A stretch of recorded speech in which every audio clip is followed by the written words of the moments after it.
Good morning, Midnight's Edge fans. We're here to tell you that we have so much more to offer you now at our Mixed Tees store. Not just t-shirts and hoodies, but we do have plenty of those, and new designs for that matter.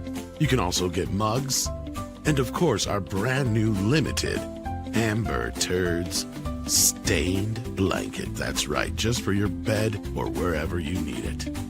So head on over to Mixed Tees now and get all your apparel and goodies from Midnight's Edge. Get up, wake up, this is your final warning. It's time for midnightsedge in the morning.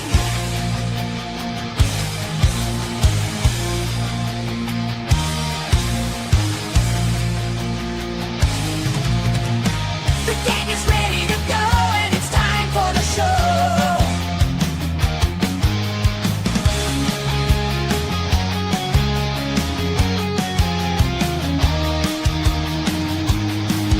It's time for midnightsedge in the morning.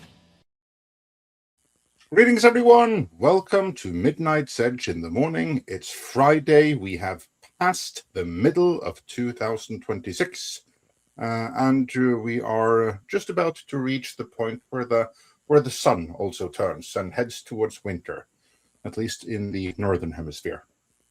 Enjoy winter, all you guys in Australia. But yeah, that's the brief gist of where we are right about now. And joining me right there is Scribe Light. Happy to see you here on a Friday. Yes, good morning, everybody. Congratulations for those of you that have the day off in America for our national holiday. And if you don't, I hope your workday goes smoothly. Indeed. Also joining us in America, so evidently not having the day off, Mr. Chris Brawley. Well, I am working from home, but I'm waiting on some freight to be delivered. So if I dip out for a minute, that's why. But I didn't know it was Juneteenth until somebody had to tell me. So it's not necessarily a holiday I look forward to or celebrate. Yeah, I remember looking into what that was, but I forgot again. So yeah, but I guess that is today. So Mr. Chato, do you have Juneteenth up in Canada, or is it just like the two Sol and then the rest of the alphabet day?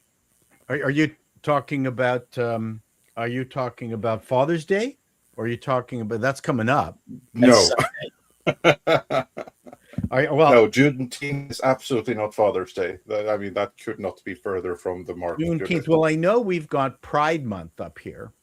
Yeah, which we by law we have to adhere to, and this Juneteenth commemorates the end of slavery, even though slavery. Oh, that no, we don't have that, but we did import a shit ton of your crazy American critical race theory stuff. We don't. I mean, we had some slaverish, yeah, but apparently we have had to import your entire guilt catechism, everything, even though we had nothing to do with it. Everyone had to do with that. Even the countries in Europe that were enslaved ourselves for most of that thing still got all that guilt forced upon us. We're taking the knee. Is extremely selective. Taking the knee. Extremely selective in history list right there. So yeah, we do not celebrate your June. It's funny, Paul, that so many people that hate America, that were born here, they're natives, so to speak, say as if it's a punishment to us, I'm moving to Canada. And they don't say I'm moving to Mexico. I mean, if you want to use a border country, right? I guess they think that they'll be more welcome in Canada or whatever. So I imagine there has been an exodus of the blue-haired virtue signalers that have come to the Great White North, and for that, it's great to have them. Let me tell you, and there's some kind of program being set up in different states in the United States to have Canadian Jews emigrate to the United States away from our increasingly anti-Semitic country. We welcome you. Yeah, I'm sure you would. Trust me, we are productive people. We've proven it over and over again. I think for some, President Obama even opened a new apartment complex. I saw it yesterday. brutalist design, but seems very roomy. Oh, of course. Yeah. Yeah, but Obama's funny. I'd live in the same apartment with him. I just wouldn't have anything to do with Michelle. I think she's evil. She creeps me out. She totally creeps me out. I do believe that they are a package deal, so you're Yeah. probably not going to get one without the other. I mean, if you offend the man's wife, he's probably going to like say something like, "Keep my wife's name out of your mouth and slap you," or Yeah, something. yeah. So, yeah. I'm not entirely sure she's letting him touch her anymore. That would be speculation. Not on Juneteenth, fellas. Not on Juneteenth, please. Yeah, we'll save that for tomorrow. Yeah, okay. Well, I mean, but it's also Pride Month, and according to some accusations and stuff like that it is the time for it. I have to say, I was a little bit surprised at the outrage at accusing anyone of being trans during Pride Month, because the people during the Biden years, I mean, that should be a badge of honor, if anything. That's what I was thinking. You know, it seems like the type of people that would embrace that identity are the ones that get the most upset when you accuse someone of being that identity. Well, that's well, rhetorical. we're in the middle of many versions of this, but things that become a movement, that become a business, eventually become a racket. Yeah. Mm-hmm. I have noticed fewer rainbow flags on. Oh, way fewer. Apart from the government and the school system, looks like businesses have pretty much abandoned it, which is all good news. I mean, the whole point when I was fighting for gay rights is normalization. That's really what we fought for. Right. Normalization, not supremacy. Not polarization. Well, I wouldn't call it supremacy. I would say special accommodation. Yeah. Fair enough. Or it's still normalization, but the matter of normalize what? That's the deep question there. Well, and it's really not the gay side that is causing the upheaval. It's the T plus side. Yeah, those that came in later after they started. Got into the Trojan horse and then decided to just keep driving it. Yeah. Well, I really think it's the allies more than the rest of them. And I don't get the allies. I mean, this is all. I mean, but before we get into the allies, we do have some allies of the good kind as well, such as Paulie from the Latinos language. I mean, not this morning. Let's talk movies, guys. Yeah, exactly. Well, now that you're we're here. about to Good get morning. into that. Hey, listen, to get you into started that. a topic. I'm going to jump into it. I'm sorry, I get caught up in it. Yeah. Paulie, is it chilly there? Yeah, it's overcast. Yeah. It's overcast. Okay. Anyway, and Paulie, since you're here, we do have a couple of super for chats. Angelinos, when it's so overcast, we don't forget it. I want to get this one right away. Ike Cthulhu's been a member for 10 months. Says, please nuggy Paulie for his tax credit comment next time, Andre. They don't cost money. State was not getting that revenue to begin with. I have no idea what is this about. Yeah, no, we were talking about tax credits. How the state of California is getting outcompeted when it comes to tax credits to incentivize film production in LA. Do you have any quick thoughts about that before? Please nudge Paulie for his tax credit comment next time, Andre. They don't cost money. State was not getting that revenue to begin with.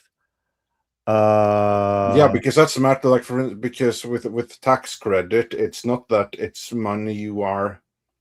Well, it's like expected revenue that you are forfeiting for some other gain. So it's not money that you've got. You're talking like when a movie films here in California. Yeah. Oh, the tax credit, tax incentives. Right. The state was not getting that revenue to begin with. Huh? Okay, I see. Maybe we'll come back to that at some point later here. The only way the state's not getting any kind of revenue from a movie not filming here is if the movie's not filming here. If a movie's filming in the state, they're going to get revenue. I think that's the point, Paulie. I think I could be wrong, but that's I mean, that wasn't even my argument.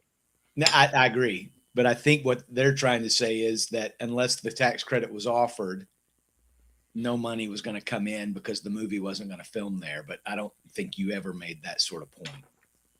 No, we were talking how Wednesday, there was a slight increase in feature film productions. Well, 50% of the latest quarter, because all the headlines and all the nerd lords that run with it say Hollywood is dead. So it's like, ugh, we're doing this again.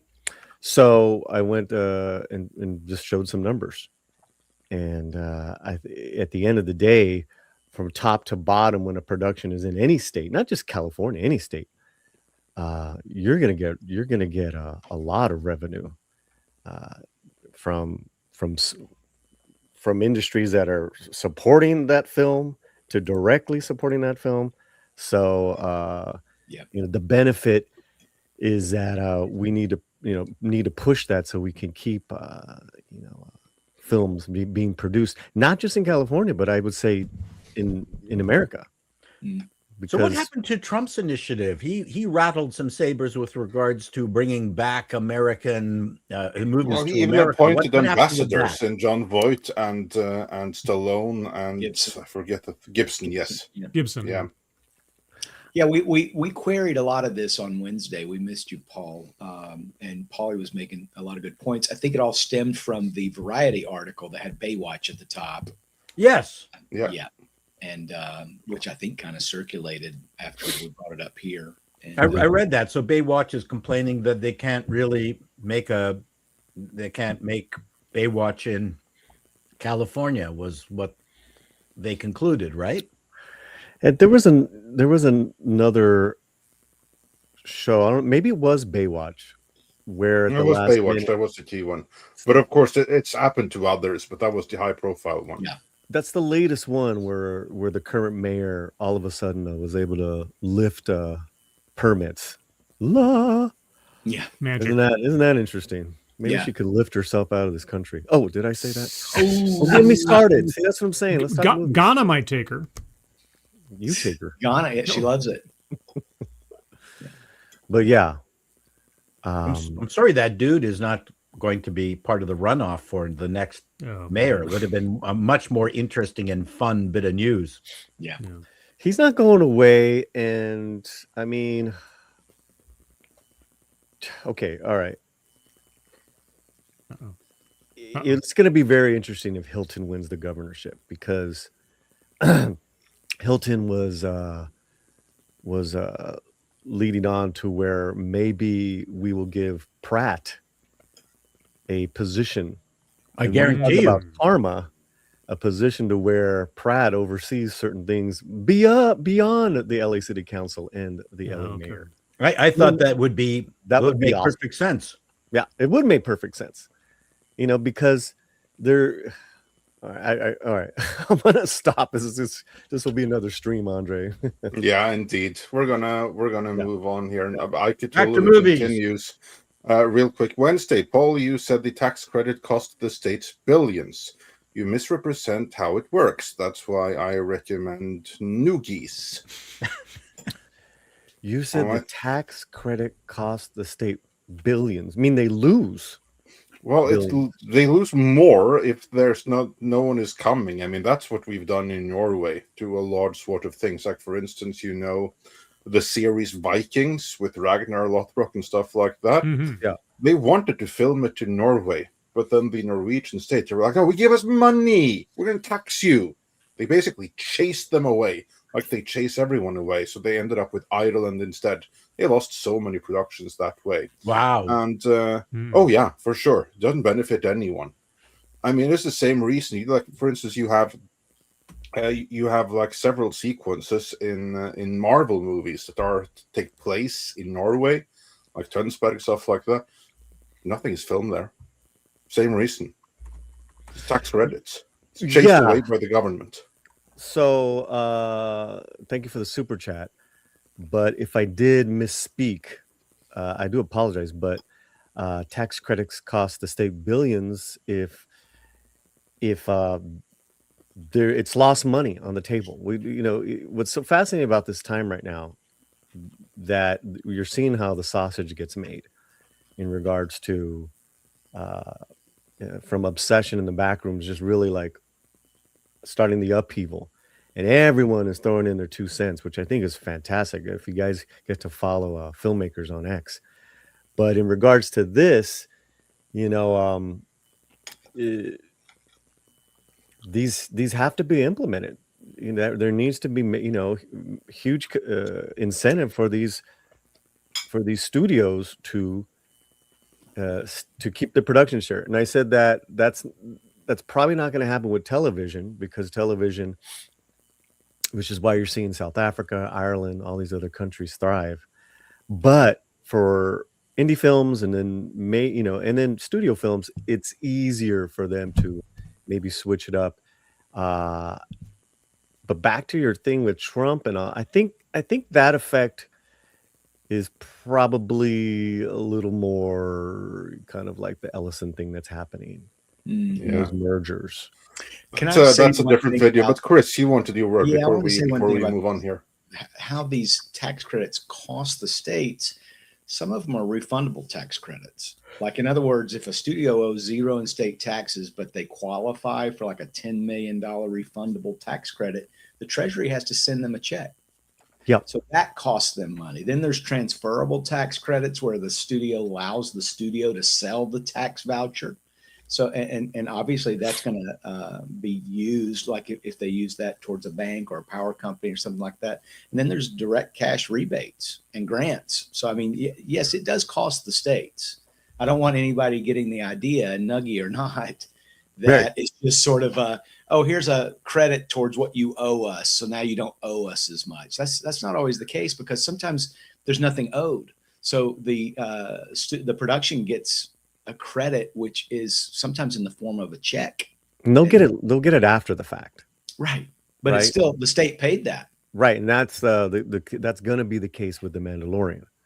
Mm-hmm. So, you know, as what they've declared is that from that 165, that 170 that was spent, they should get a check back to where it lowers it to the 140s. Got it. Which is pretty competitive for, you know, like a big film like that, as far as, you know, what they spent on. Indeed. With that, though, we only have Scribe Light for a limited time. Of course, I know we have several here for a limited time, but we have Scribe Light for the most limited time. And I know that Scribe Light, like me, has seen a movie that probably none of you others have had time to see yet, because it was released on Amazon and other streaming platforms on video on demand only today. That would be Citizen Vigilante, about which Dark King says for $2 is Citizen Vigilante the sequel to Citizen Kane? No, but it really felt at the beginning like it might be the sequel to Boondock Saints, because where Boondock Saints left off is almost how this movie begins, at least with some exposition type stuff. It may be the Citizen Kane of Uwe Boll then. Admittedly, I have not either seen either that or Rampage. I was about to say of all the Uwe Boll movies I've seen, and I haven't seen that many, admittedly, but of the ones that I've seen, I still think Rampage is still his best overall film. So I watched this morning, just out of curiosity. Yeah, tell us, what is it about? Because I'll be just to set you up. Like I said on X. On the Midnight's Edge. Let's see, what did I say? I said Citizen Vigilante, out today across digital platforms, is timely beyond words and the most based movie ever to have based in the history of baseness. Everyone, especially in Europe, needs to see it. And I do feel that this movie probably is going to hit all that much harder in Europe right now, because Europe is in absolute turmoil because of excessive immigration and also two-tier policing, not just in the UK, but across the continent, where basically the native population are second-class citizens who can be victimized, and it doesn't matter. Yeah, so this was written, directed, and produced by Uwe Boll, and it's obviously a catharsis on his part about what's been taking place in Europe over many years now. So I can so to whittle it down, it's about a man, an American, who is in. I don't know if they ever explicitly say what country they're in. It was filmed in Croatia, but it was filmed in Croatia, and there's it just says it's signs Europe and stuff. It says Europe, but the keen observer can tell right away. Sure, Croatia. Yeah. And so he is effectively a real estate mogul, for lack of a better phrase, who is ostensibly just tending to his family's interests in Europe and checking out buildings and things. There's a whole subplot of him managing his properties and such. At the same time, though, he has decided to become a one-man justice machine for the people of Europe writ large for what the system is not doing and taking up the slack for what should happen. So it is quasi-Punisher in a way. There's a lot of Uwe Boll jank, for lack of a better phrase, to the filmmaking and the storytelling process. And the most controversial stuff in the film about the anti-immigration aspect of it comes primarily from inserts of news reports. And of course, the last scene, the last sequence is the most on point when it comes to that. A lot of the stuff he's doing is kind of basic, you have a crime lord and he takes them out. You have some juvenile delinquents that he teaches a lesson to. Yeah. That part. Yeah, I think Paul would probably like that part. There's some sort of like, mind your manners or I'll come back and visit you, and then they don't mind their manners, and he does come back and visit them, and that was kind of funny. Paul hates kids, but you guys got to remember we're kids to him. That's true. That's true. Everyone's a kid. And I hate you. So the thing that fascinated me the most was like, this is Armie Hammer. I was just like, what a fall from Lone Ranger. And this is where he is. The last I heard about Armie Hammer, he's working at like a beach resort at the desk or something after he couldn't get any more acting jobs. He does, for what it was, he does a serviceable job. Costas Mandalorian is in this. I haven't seen him since the Saw movies. He did his best European accent. It was okay. It felt very a low budget Grindhouse kind of thing. Kind of the old school exploitation kind of Death Wish kind of thing. Yeah, guerrilla filmmaking is the term. Oh yeah. Oh, you could tell. That's what it was. This is basically like it's a fun story here because that's the gist of the movie. And the funny thing, this was very guerrilla. You see, they're going around the streets of Croatia and filming. They don't have permission to do that. Oh, you could tell. And that was something I was thinking about as I watched it. I thought, there's no way that they didn't just turn on a camera and film this, a car driving down the street. That's exactly what they did. Yeah, it really felt that way. You could tell that this was a very shot by the hip, almost probably literally in a lot of the sequences, and like the big APCs driving down the street. I'm like, they didn't have a permit to do that. Come on. Or some of the other things that they were doing or filming. Yeah, or the exteriors of buildings. Like, so found a random building, like pretending it's Armie Hammer's and filming that without asking the owner. Yeah, they totally did that. I did appreciate that. I was like, this is less than a shoestring. This is just the aglet that is running this show. If you know what an aglet is, and if you know what an aglet is, then you watched Repossessed. But anyway, what did Armie Hammer being part of this is, I think, significant, right? I mean, I think that at least the casting wasn't completely amateur all the way around. I would say the casting was brilliant. The local talent I thought was fantastic. I also think it's a stroke of genius. Say the little boy in the opening sequence, not a great actor. Just no, it was bad. No. Yeah. That whole setup thing. Powerful opening scene. Otherwise, it looked like the tear on his face might have been digitally added. I'm not sure. Blood definitely was. Yeah. The blood. Oh man. Then, because this is basically just so everyone gets what we're talking about here. The opening scene is a mother and son in Europe. Just normal single mother, presumably, of which there are plenty of in Eastern Europe, who goes shopping with her son, loving normal mother. And suddenly, she is killed in front of the son, stabbed through the neck. And this is something that's happened often, just random knife attack by an African immigrant, just for shits and giggles. kills the mother in front of the boy. That sets the tone for the entire movie, which is about the failed immigration policy. And it couldn't be more timely, because this is what is going on across Europe right now. It's the victimization. Yeah, it's ripped totally. If I didn't know any better, I would have thought that this thing was written and filmed and released in the last 3 weeks. Yeah, because it's definitely hitting timely. The zeitgeist. It is hitting the European zeitgeist right now, and I think a little bit the American as well. Yeah, but I definitely it's going to hit harder in Europe. Yeah, I think you're right, and it's going to cause controversy because it is one of those. It's already banned in Germany. It's going to be, because it is showing an ugly truth and maybe kind of sensationalizing a little bit, but it's not making up anything, right? It's not being the deceived. Only sensational thing is the American vigilante coming to clean things up. We don't have that in reality. Yeah. That's the only sensationalization. Everything else that you see there, if anything, is downplayed compared to all the shit that's happening in reality. Here's what it reminded me of. In 2022, Chuck Dixon's buddy, Mike Barron, wrote a comic book, graphic novel called Private American.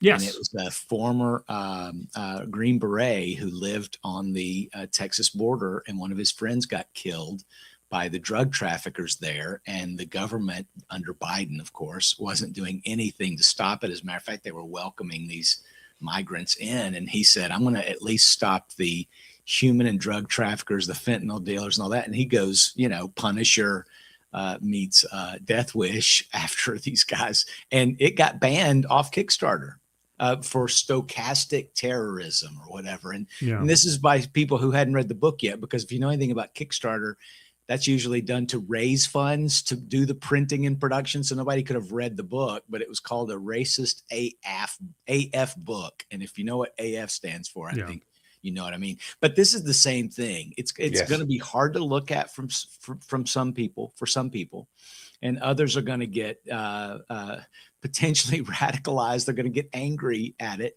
but it's definitely in the zeitgeist, and he's hit it right at the right time. I think I would agree with you, Andre. Yeah, that opening sequence. Now, so I'm watching this, and I'm not a European, obviously, and so I'm watching a UV Bowl film, and that opening sequence almost exists in its own little space in the movie, because I don't know that it's referred back to again. But yeah, it's a very sort of, you're being set up. Like, I knew I was being set up for something, and then when the attack happens and it's also violent, I like I say, it felt. Reflexively, I felt like, this is very sensationalized and everything else. But that was my sort of thoughtless, instinctive reaction. And then I have to remind myself, no, this has happened over and over again in real life just within the last 2 months. This is not sensationalized. This is, I mean, you could have used this. And I thought this, as soon as it ended, I thought, that sequence anyway, I thought you could have used this as the opening sequence to an episode of Law and Order Europe. Because it is ripped from the headlines. It is the same. I mean, and it doesn't have to be any more specific than people just minding their own business on a street in Europe, and suddenly somebody pulls out a knife and starts going stab happy. And it's just unsanitized. Okay. I believe this has happened on the train in the States as well. Although it happened to happen to a European woman, but yes. Yeah. And so everything after that, I had to sort of change my perspective, because I'm not just watching an exploitive UV Bowl movie. It is his, like I said, it's his catharsis. It's his anger and his frustration over things that any normal person would think, this can't be happening. Why is this being allowed to happen? And so as a treatise on the problems in Europe specifically, and on the immigration problem, it's going to have more impact in that sense, I think, than as the quality of the film overall. Because if you look at the film by itself, like I say, kind of janky. The narrative's a little bit all over the place. The jumping between time is a little bit confusing, and some of the logic of the characters doesn't make any sense. But that's completely beside the point. This is his essay. This is his commentary and editorial on what's going on. And that last scene, that last sequence alone specifically is that's gonna cause a whole bunch of conversations. People are either going to love and hate. Like I spoke with Uwe Boll. The interview is going to come out as soon as I finish editing it. And that scene is the one that people either love or absolutely hate. So that's Not going to spoil anything, but let's just say for those who are frustrated with how things are, it's extremely cathartic. Put it that way. Yes, absolutely. And I think, I agree with your point. Like in terms of like production values, this is a guerrilla production. Yes, very much. This is a no-budget guerrilla production, and all the money that went into making it is on screen.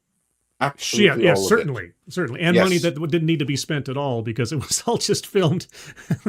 Like catch as catch can. It's like, well, there's a building, film it, move. Yeah. But I appreciate that. I mean, this is a real movie. This is an independent production, and to me, being in Europe, so I'm a little bit biased for that reason. But to me, this movie captures the spirit of the year 2026. Fair enough. Well, the critics hate it, for the record. Oh, sure. I would be shocked if they didn't, because this is a movie that goes as blatantly against the message as you possibly can do. Like, this makes it clear that no, diversity is not a strength, benefit, virtue, or anything else. Look at the gangs, grooming gangs in the UK. They hid them for 20 years. Yes. Yeah. Oh yeah. Because they were embarrassed to be called racist. Yep. And only yesterday, a 3-year-old was literally thrown to the crocodiles in the UK. Yeah. I'm not even joking. Like, there's this zoo, and then a dude came and lifted up a 3-year-old. We don't know who did it, but the press won't say. Right. Correct. The press won't say who did it. So automatically everybody's assuming. Yeah. See, that's the problem you have now. Well, that's right. The press is the sanitation department. And I don't know. I watched a movie yesterday, and none of this shit was in Toy Story. And where are crocodiles naturally found in the UK? Well, in the zoo. Zoos. Yes, correct. I mean, we have them in Norway as well, but so yeah. But no. Anyway, I think that this movie is a tremendously interesting experience, both as showcase in guerrilla filmmaking, but also as political commentary. Yes, because we have been proselytized with a certain message for basically forever, but especially for the past decade. And that has led to the absolute destruction of all things Hollywood entertainment. It's also been pretty detrimental to society at large. And what's so interesting with this movie is that it is the reaction to that very messaging, because it's not the literal opposite, as in this is forcing a message upon you. No, this is just showing you this is reality. This is what is going on. What are you going to do about it? Which is exactly why it is so controversial with critics, and why the critics are going to absolutely freaking hate it, because this goes up against everything that they have been championing. And not only that, it low-key encourages the populace to take a stand and push back. Well, I don't even know if low key is that. It's pretty blatant. Okay, fine. You're right. It is blatant. It's him doing his V for Vendetta speeches on TV, telling people it's like, you need to stand up and defend yourselves. So I'm going to look at it from a cinematic point of view. I don't know if this is your interest. Did you ask him what kind of camera gear he would use to be able to do this in a guerrilla fashion? No, because I don't have like, what the fuck use are you? Jesus Christ, Andre. Jeez, nerd, loser nerd card. Like, if you're Andre, going to do this, I want to know what is again. See if he has to follow up. Have you on the next time? Jesus, Murphy, was he using a Sony FX30? I mean, like, I want to know. Don't take that shit from Chato. Shut up, Chato. Don't take that shit from Andre. Don't take that shit, Andre. Yeah. Jesus, Murphy. I want to know how you get away with something like this. I mean, I was shooting a movie, and the actors weren't quite in place, and we were just sort of like putting the film together. And then suddenly I saw this giant bus of Japanese tourists in the background, everyone pouring out with cameras on their, around film cameras. This was a while ago, and I just yelled at the cameraman and the actors, man, places. We're going to use this as background, and it was great. Yeah. It was Free production value. You got to use free backgrounds. Mm-hmm. Fantastic stuff. That is. Watch out, man. Computers. Uni will come in and double your damn budget because you're saying shit like that. Yeah. We had a couple of questions here as well before we move on to the other movie that came out today to significantly bigger numbers. Dark King wondered, is Citizen Vigilante anything like Taken? More realistic, but beyond that, there's both are the shady side of Europe. Absolutely. Yeah. How is Chris broadcasting from last night? What? It doesn't look day where he is. It looks like it's dead of the night. Oh, he's in his lair. Basement office. Yeah, he's in his I'm lair. waiting for him to tell me about aliens and ghosts and shit. Yeah. There And you go. Drew Tipton says, never thought I'd see the day Uwe Boll gets praise. Actually, that day happened in 2009 when even the critics were shocked to admit Uwe Boll actually made a good movie in the guise of Rampage. Yeah. Because that was the consensus at the time. It's like, who would have thought Uwe Boll actually delivered a genuinely good movie? Because no one. Well, has not only that. anything I mean, against for Rampage. whatever else you say about the guy, he's done at least 50 films or near to over the course of his career. Something he's had ridiculous, yeah. Yeah, some ridiculous number of films. He's had known actors like Ben Kingsley was in a Uwe Boll movie, for crying out Jason loud. Statham. Jason Statham. Yeah, no, this is. I mean, you want to talk about a prolific director who he gets stuff done. He makes things happen. Like things exist that would not have if he hadn't decided to do it. Citizen Vigilante is just the most recent example, and he's got like 4 or 5 other movies on deck. I look at his filmography right now. So for whatever else you can say about the guy, hey, he's a working man. He makes things happen. He gave And to his credit, like the stuff that YouTubers that are taking the step into film production are getting praised for right now, he did literally exactly what they're doing now. He did 20 years ago. He didn't do it as well, but he did it. That's the thing. But yeah, but Rampage shows that he has the ability to make a decent movie. It's just unfortunate that it's the diamond in the rough in relative terms, but still, hey. Yeah. Not every musician gets remembered for their whole album. Sometimes it's just that single. Indeed. So yeah, but anyway, to me, I think that Citizen Vigilante is a movie everyone should give a watch because there's going to be something for you in it. And if it isn't, well, join the choir of critics that absolutely hate it. But there was another movie that came out here as well. Drew Tipton says for $9.99, Toy Story is the movie that made me an artist. To me, it's just a trilogy. Also happy to see the TS games, Toy Story games I grew up with, are coming to Steam this November, even the handhelds. Oh, cool. Toy Story for the Sega Mega Drive was pretty darn awesome. I do have to say that. And before we get into the review for Toy Story, because we have a couple of people here who did actually see that, let's talk a little bit about the box office, because we do have the Thursday numbers in, and they're pretty darn impressive. Deadline Hollywood I can see that, yeah. Toy Story 5 previews ring up 17.5 million. Best for franchise, 2026 year to date, and second best for animated pick. Now, I said going in that this thing is going to be huge because even my kids want to see it and they have never seen Toy Story before. But there is some kind of hype because they want to see it. Well, that hype evidently is real because 17.5 in Thursday previews, that's insane Yep. Tom, what was your experience in the theater? I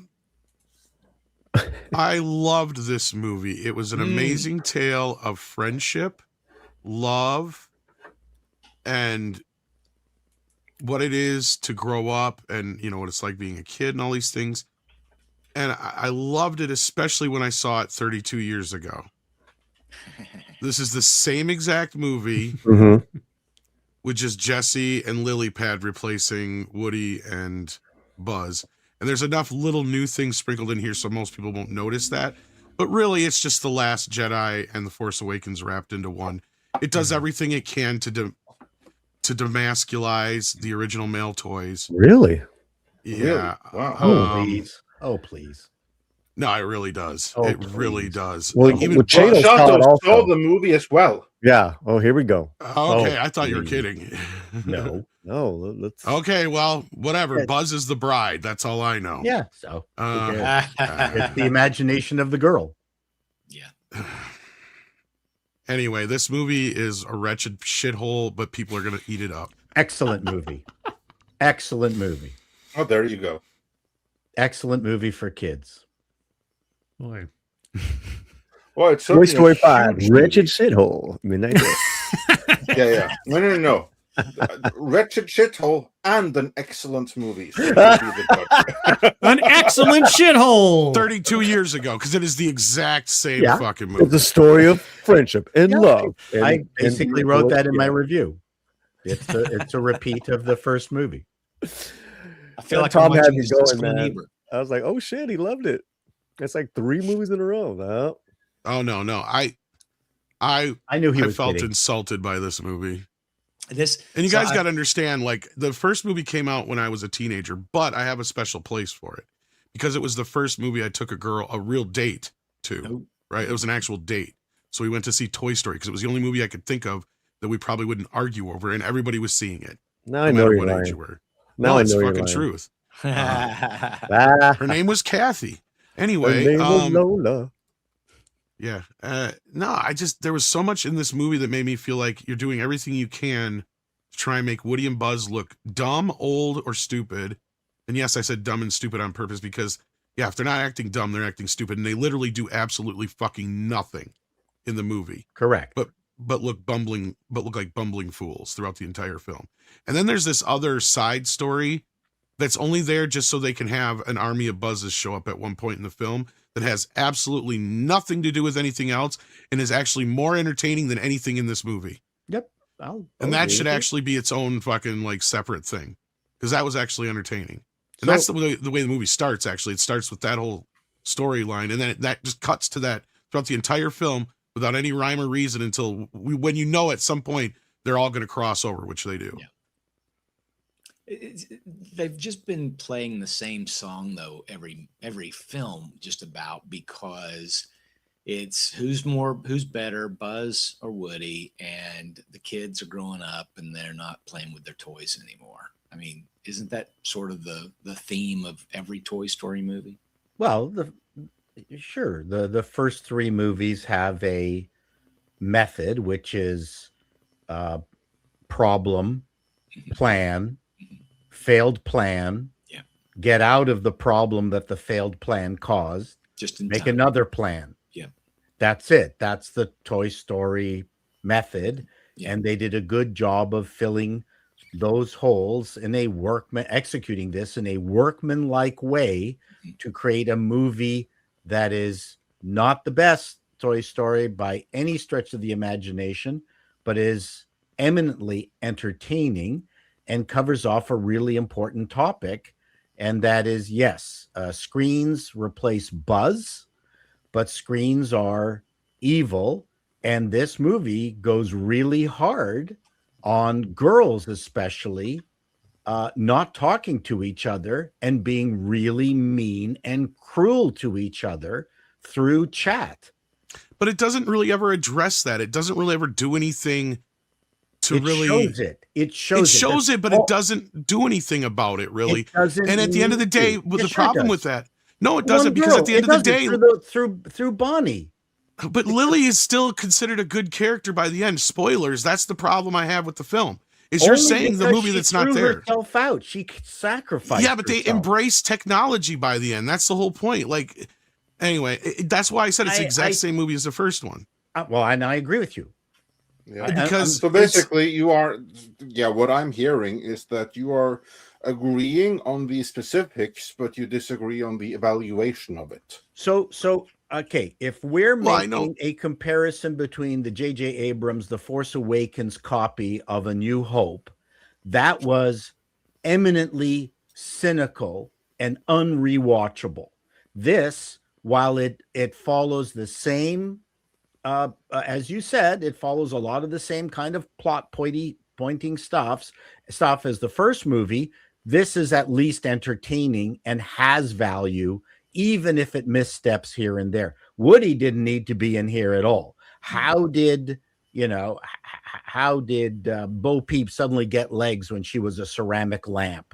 I mean, there's way too many toys in her room. They don't get any kind of air to be able to talk with each other. There's lots of things wrong with this, but I would say it went pretty hard on like that one pan at night of all these kids' rooms, and all you saw was the blue glow of a device that they're sucked into, and then the party she goes to, and all the three girls, all they do is sit in the same room, preoccupied with their own devices. I don't think you needed much more. I think that was a pretty good message. I think it's going to embarrass an awful lot of parents when they see this movie. I think it's strong. I think there are moments in here that worked really well, but not everything worked. Well, and yeah, it's real good. They pull some of the old knowing how to tug at your heartstrings shit that Pixar does. But I didn't fall for that shit. That was my issue. I didn't fall for it because I've seen it before. Sure, but the audience will. Clearly. And I said this to everybody yesterday. Yeah, and to me, I'm looking at it, I mean, slightly from executive producer head, where I'm going, I enjoyed this movie enough, and I understand that I give them credit for creating something that I'm pretty sure is going to be popular, like way, way better than most of the stuff that they've done. So, does it have the John Lasseter touch where he fusses every single moment? On the other hand, why is she playing with a 70-year-old doll? Like there's a ton of stuff in here that, I just lost my guitar pick, but I can deal with it. I will deal with it later. It can stay on the floor. Panic averted.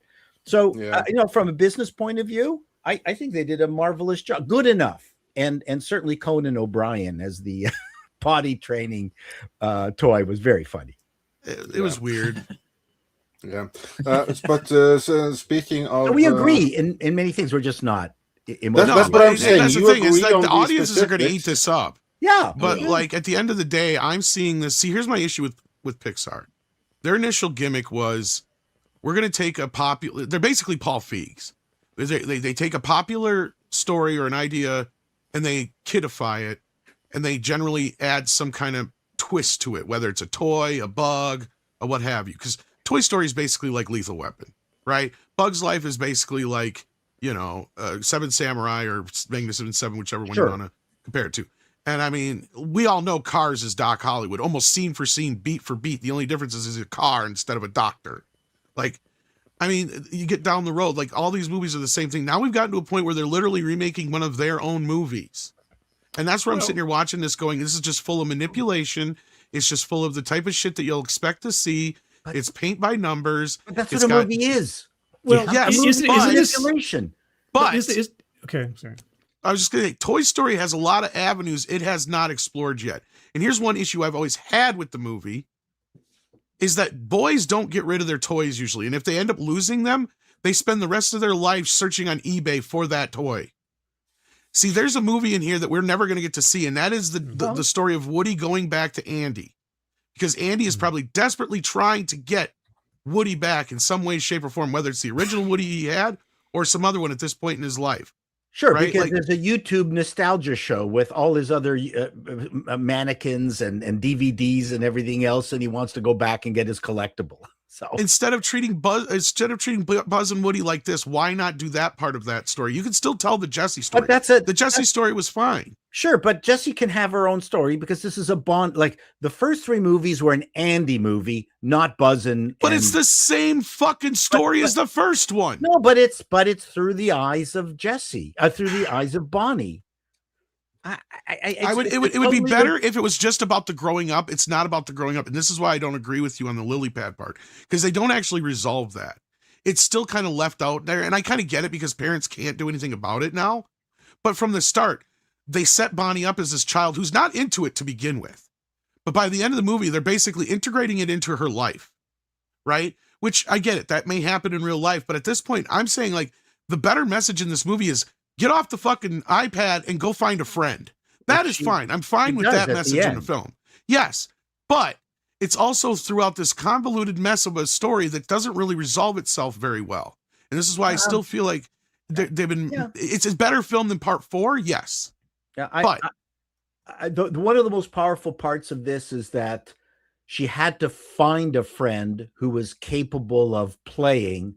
The initial group of friends that she fell into, who were sucked into this pad land, were never going to change. That's a tragedy.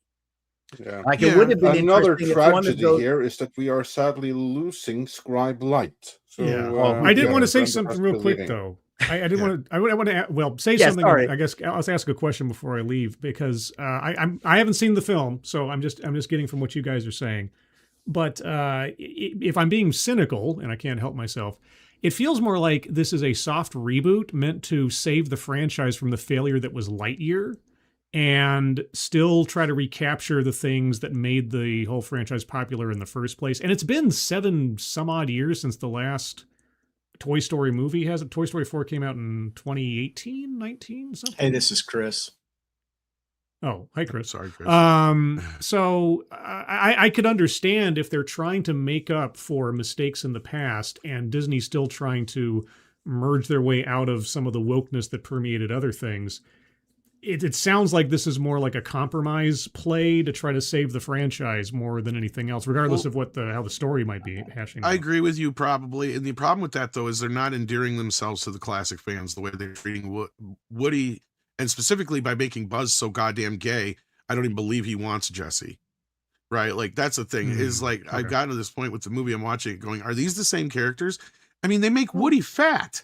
How does a toy get fat? Okay, I gotta go. I appreciate take care. Having me on. Yeah, thanks for having me on, guys. Have a good weekend. Good seeing you. And everybody in the chat, if you haven't already, be sure to go subscribe to Paul Chato's channel and Latino Slant. Not anymore. Oh, not anymore. No, I'm kidding. Thank you. Oh, okay. Thank you very much. Oh, wait, what'd you do to your channel? Also, Bleeding Phil, my channel. My channel's not worth paying attention to. It's fine. You're doing fine. I'm doing fine. Everybody have a good rest of your day off if you have the day off. Sorry? Thank you. You do the TED Talks. Yeah. I did one last night that basically broke my brain. Oh, what was it about in order to achieve something like that? So it was, as I put on my thumbnail, it was redefinition number 4,762 of masculinity.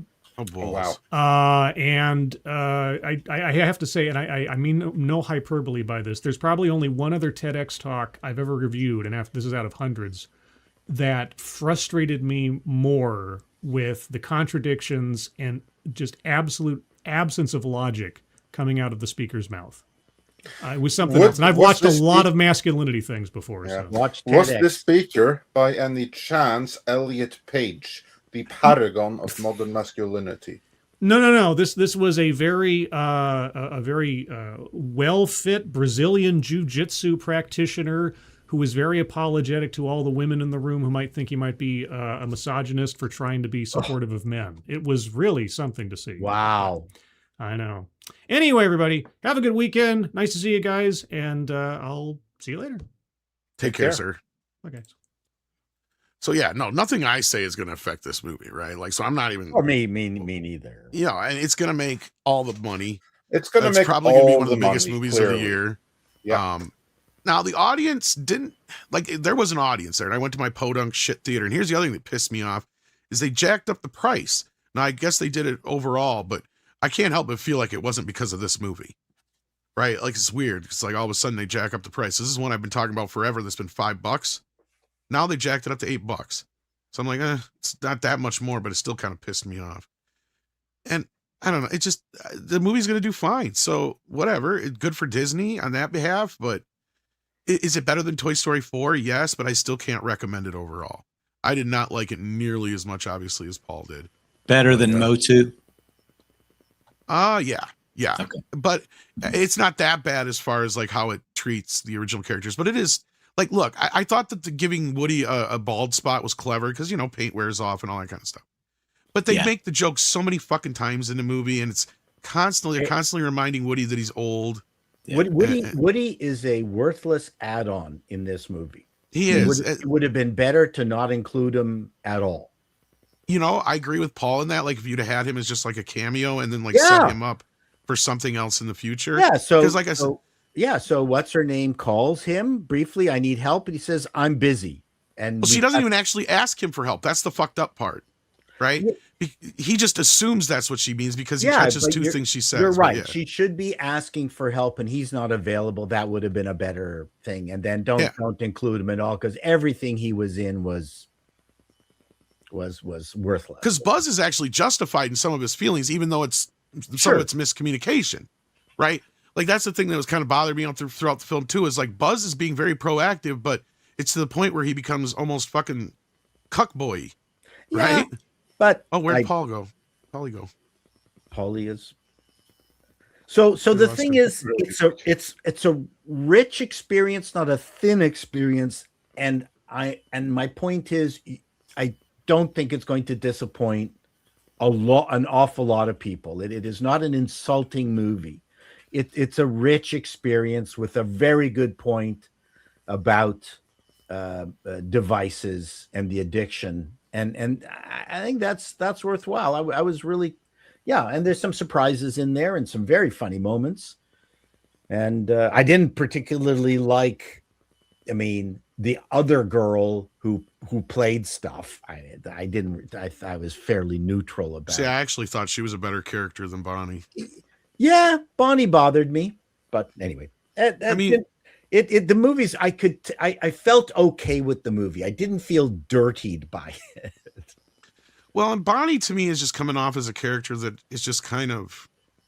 It's not that I don't like her. It's just that she doesn't really have a personality. No, and she's it was all the toys. And it was really horrible to see how easily she was manipulated by the girls, the mean girls, let's call them. Right. And that was my issue, is that nothing was ever done with that to resolve it. That would have been nice. I completely, this is why I made the point where, how come none of those girls found the power of play? The most they did was they had like, again, minor spoilers, they had some neighbor kids that she attempted to try and communicate with in some way, shape, or form earlier in the film. They finally get involved. Yeah, they finally get involved in her life because they see her playing with this other girl. That's cool. But like, my point is you didn't see, at least with Lilo and Stitch for a good example, right? Like all those girls that treat Lilo like shit, they end up getting their comeuppance by the end of the film, right? None of that happens here. They were NPCs. Yes.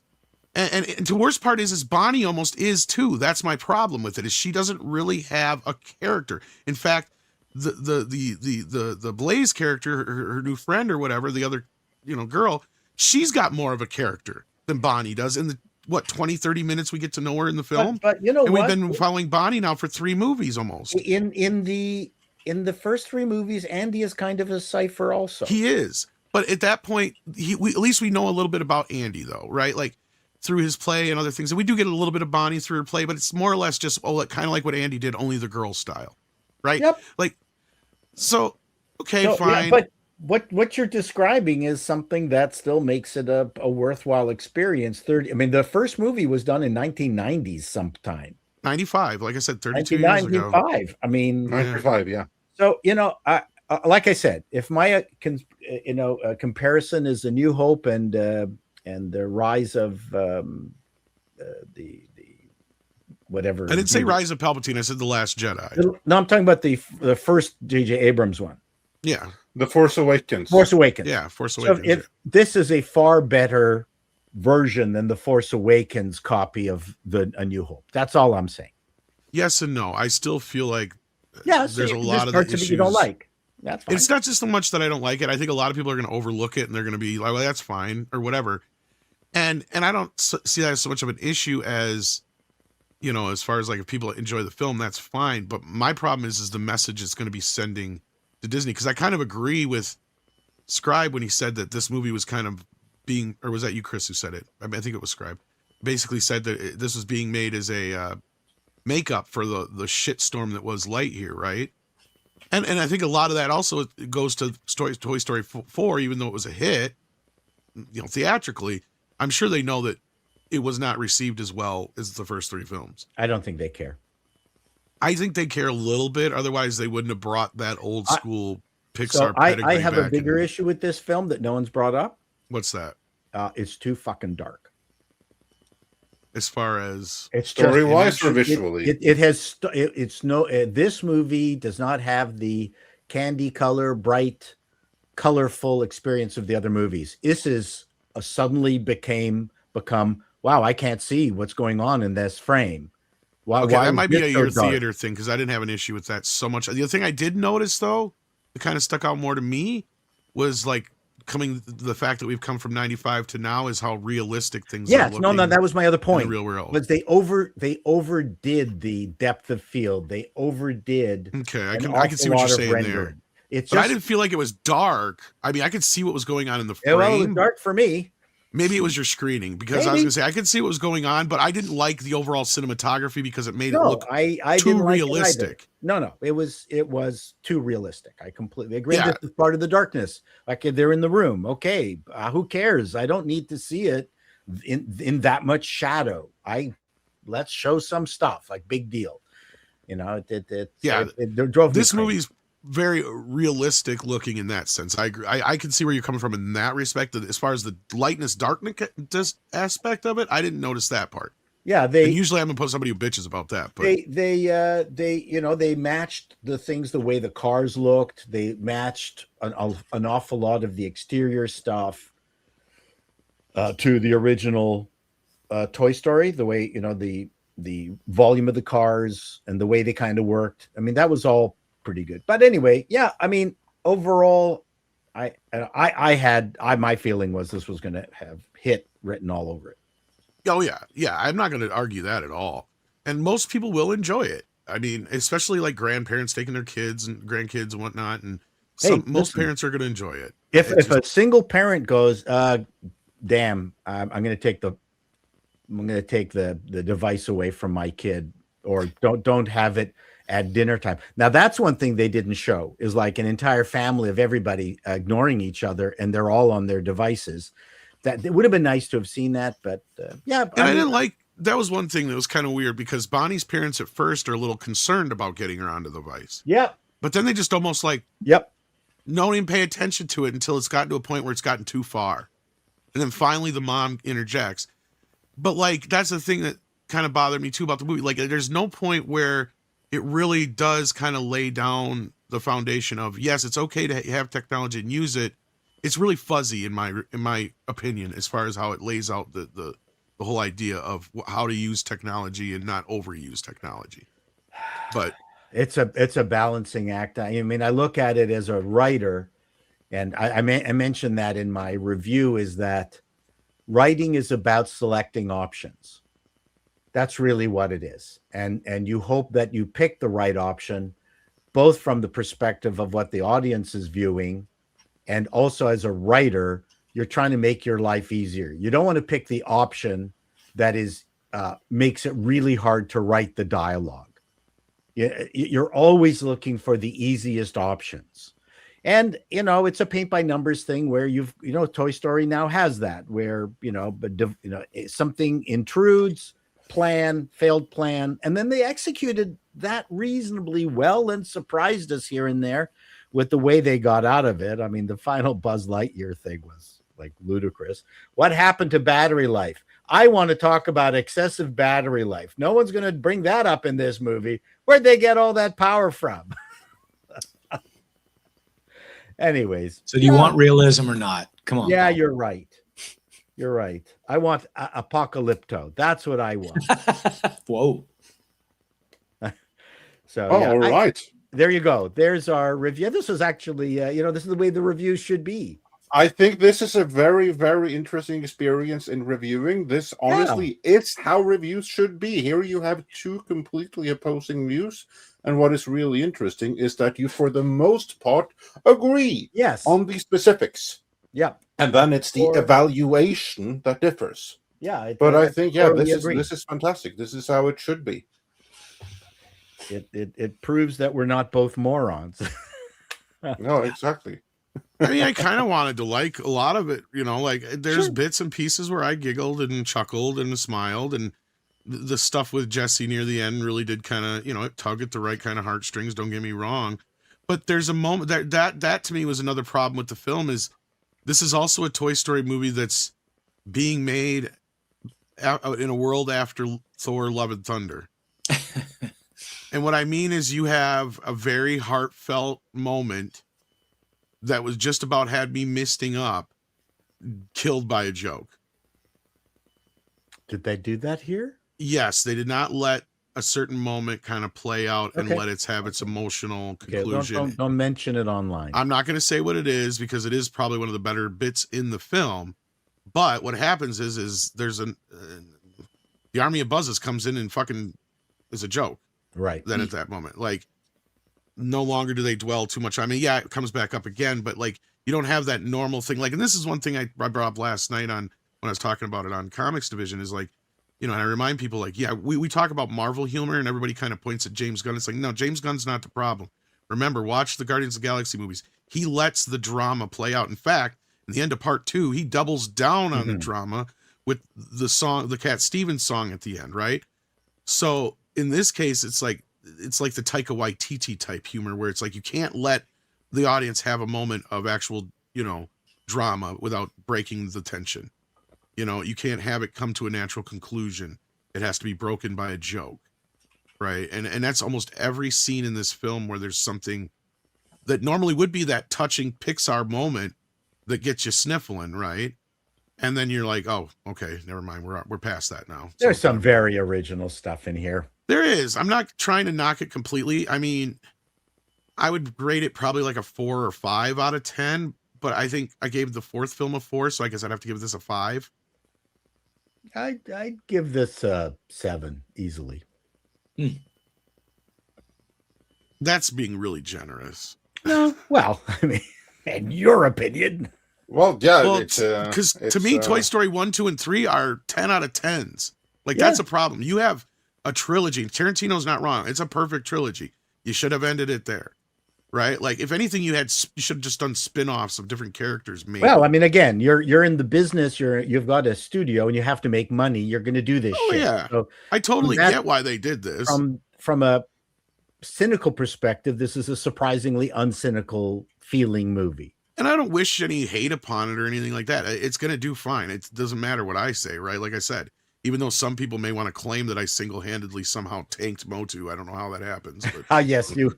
That's your superpower. Yeah, I've had all the stupid geek kids fucking come after me. And this is a weird thing. Is the main connection I've noticed is it's mostly animation fans, not even really Motu fans. Right, like that's the thing I'm noticing more so is. But I know I don't mind looking at it, from a business imperative, and if they succeed from a business perspective without shitting their pants, I'm happy. I mean, it could be worse, right? Like it could be more like I will give you that much. Like it could be more like Toy Story 4 was, or even a shittier film, and it's doing this well. Yeah, it's not a shitty film in my perspective. I mean, how many fifth films? I don't know that are this semi decent. I guess I'll give it that much credit. Yeah, and I said Beverly Hills Cop 4. I mean, awful. Bad Boys 4, terrible. I mean, I liked Bad Boys 4, but I hated Beverly Hills Cop 4. If you I was kind of happy that it wasn't Buzz and Woody up against the tablet, because then it would have been a completely different movie. It would have been about boys and computers, and they treat technology completely differently from girls. What's happened to girls and their complete acquiescence to technology. I'm surprised they tackled that. That I will give them, but I just feel like they kind of nerfed the landing with it. And I'm not saying they had to out and out like make Lily the bad guy, but they kind of do it, but then it like pulls it back, and you know, like I said, it ends basically. It's all the same story beats as the first Toy Story for the most part, done in different ways, but it's comes to the same damn conclusion by the end, pretty much. So, look, I mean, the only other thing I complain about is Joan Cusack is getting way too old to be voicing Jessie. She sounds like a great grandmother now. Don't forget, Jessie is 70 years old. Well, yes, that's true. But I mean, Buzz, like Tim Allen and Tom Hanks sound exactly the same as they did in 1995. Sure. Joan Cusack, on the other hand, sounds like she's a lot older, a lot fatter, and had way too many daiquiris. Hey, how are you? Basically. And Paul is back. I was wondering what would happen to you. I remember being really moved by Jessie's little bit in Toy Story 2 when what's that song? Sarah McLachlan song or whatever. And that comes full circle in this movie. I will say that much. Like, that aspect of the movie is probably the best part of the movie. Okay. How it finally brings Jessie's story full circle. And it will shit on a lot of people's fucking theories, by the way. Okay. Because a lot of people have theorized for years that was actually Andy's mother. No. I see. That's weird. You know so much more about this IP than I do, but I do. Sadly, I do. Which is probably you being so granular in knowing so much about it might have set your expectations might have been obviously were higher than. Actually, they were very low after the fourth film. Huh. Like that fourth movie, that was just like that was straight to video level shit. I haven't seen it. I've only seen the first three. No, it was and a lot so of people are telling me bad. there's only three. You know. Yes, like that fourth film. I mean, unfortunately, a lot of what's set up in the fourth film is playing out here. Okay. Because at the end in that fourth film, Woody doesn't really have a home. Yeah. Okay. He still doesn't technically have a home. He's just out helping. Is that the one with the sporks? No, Woody's. No, you know the fork toy. Or that's whatever. the movie about him. Yes, that was the fourth film. It's all about the spork guy. Yeah, not yeah. Bring Kelsey Grammer back. But yeah, no, it was just he was a much better bad guy. Stinky Pete. Yeah, Stinky Pete. Oh no, Toy Story 2 was. Toy Story 2 is one of those rare. You don't like Toy Story 2? Loved it. Oh, I thought you said terrible for a second. No, brilliant. I absolutely. I was gonna say it's one of those rare sequels that's better than the first film, actually. Like Absolutely, yeah. But I couldn't go any higher than 10 because 10 was already the 10 for the first movie. So, But then the third film is almost even better, almost in some ways than the second film. Do you think this is gonna beat next week's Supergirl? Do you think it'll stay on top? Oh fuck yeah! James Gunn should be worried right now. Very fucking worried. And we've been saying that for months. Yeah. So this is nothing new. And I don't know who this analyst is that I swear it must have been the Onion or fucking the Babylon beating Spider-Man. Somehow gonna beat Spider and what universe? Some alternate universe. Even Superman couldn't beat Spider-Man right now. And I'm a Superman fan, so don't even I'm not even gonna be that delusional. Oh, the Spider-Man trailer looks great. Yeah, it really did. It was the best one yet. Well, look, and we've been saying this for a couple of years now. The only things that are sure things are Spider-Mans and maybe Deadpool's and Batman's. And even Batman is, because kind of the point I got to last night was, look at Superman, because they were talking about Superman supposedly being a flop again. It's like, look, internationally it did underperform, and you could almost probably say it kind of flopped. But nationally it played like better than any other comic book movie has in years, if there wasn't Deadpool or Spider-Man. So on that respect, like, this movie might surprise a little bit, but I don't think it's going to nearly. I don't know who these people are that they think are going to go out and see it all of a sudden, because Superman was a little bit of a different animal than this. And a lot of the people that were even on board with Superman, like myself, are looking at this going, what the fuck are you doing, James Gunn? Like, I think this movie's going to do horribly. It could be wrong, but I don't see where there's a scenario where this movie's good and it makes anything more than maybe $200 million all said and done. I mean, the way they're set it up, Supergirl is not the 4-quadrant that Toy Story is. No. Right. No, and if anything, Supergirl is more of a cynical film than Superman, right? Like, it's it's really digging into those aspects of It's a James Gunn film. He's cynical about this stuff. This is, but it's not though. It almost goes back to my whole thing before. I was saying is when people try to be James Gunn, that kind of shit happens because he's just producing it. He didn't write it. No, he's not directing it. All he did was pick the star. Listen, they just I know he has great influence, but they just released a featurette yesterday. Right, you barely hear from the director. It's James Gunn. No surprise about this movie. Well, and then the first couple of lines that the director says is, "What James Gunn told me." Oh, great! Well, there you go, man. James. You're buying in. That's his fault then. This is his. He's owning it then. Well, it looks familiar, and it's tracking below the Flash right now. So that's Oh, that's bad. I don't mean the Flash projections. I mean the 53. All I know is that Spider-Man is going to do buco bucks because they dropped the tickets just the other day, and they had 3 of the Amazon preview screenings in Madison, and then all of them are fucking filled out. Like I got to sit up front to see this fucking movie. Need to get some wide angle glasses. Luckily, it's not in 3D this time. It is in 3D, but not in this screening. Just has that right kind of energy, and I would say that Doctor Strange had it until they screwed it up. Doctor Strange had that unique. Oh, I want to go see this character and watch them in their adventures. Oh, that was one of the biggest screw ups of the Marvel Universe because you had a character set up who nobody knows, right? Like, right. I mean, he had a decent first outing, but you just put him in the movie with Spider-Man that everybody saw. Right. And let's be real. That's the only reason that sequel made any money, right? It was because everybody thought it was going to be the sequel to Spider-Man No Way Home. Right. They go in and they realize this ain't a sequel to Spider-Man No Way Home. This is a sequel to that fucking TV show I didn't watch. WandaVision, yeah. See, that was the moment that I've said that before, and I think Andre agrees with you. That's the moment the Marvel Universe was broken. Right. And let's kill the Reed Richards we always wanted. Yeah, right. What? But the beauty of it is see, the thing with the Eternals and a lot of those other movies, you can fucking ignore them. You can still ignore them. Hell, they've been ignoring the fact that there's a fucking huge god sticking out of the earth for the last few movies. They just haven't even addressed it hardly. Right. That's just sort of where they lost it, though. I mean, but that is the demarcation moment right there. Yeah. It was when you made a movie that should have been either a sequel to Doctor Strange or a sequel to Spider-Man No Way Home, the movie we just saw this guy in. Yeah. No, instead it's a sequel to a TV show that came out a fucking year ago that nobody watched. Yeah. Oh boy, did we love some of the Madness movie? Yeah, Multiverse of Madness, and then to double the piss off, you get a great director on board just to fucking get us bamboozled to go to see it.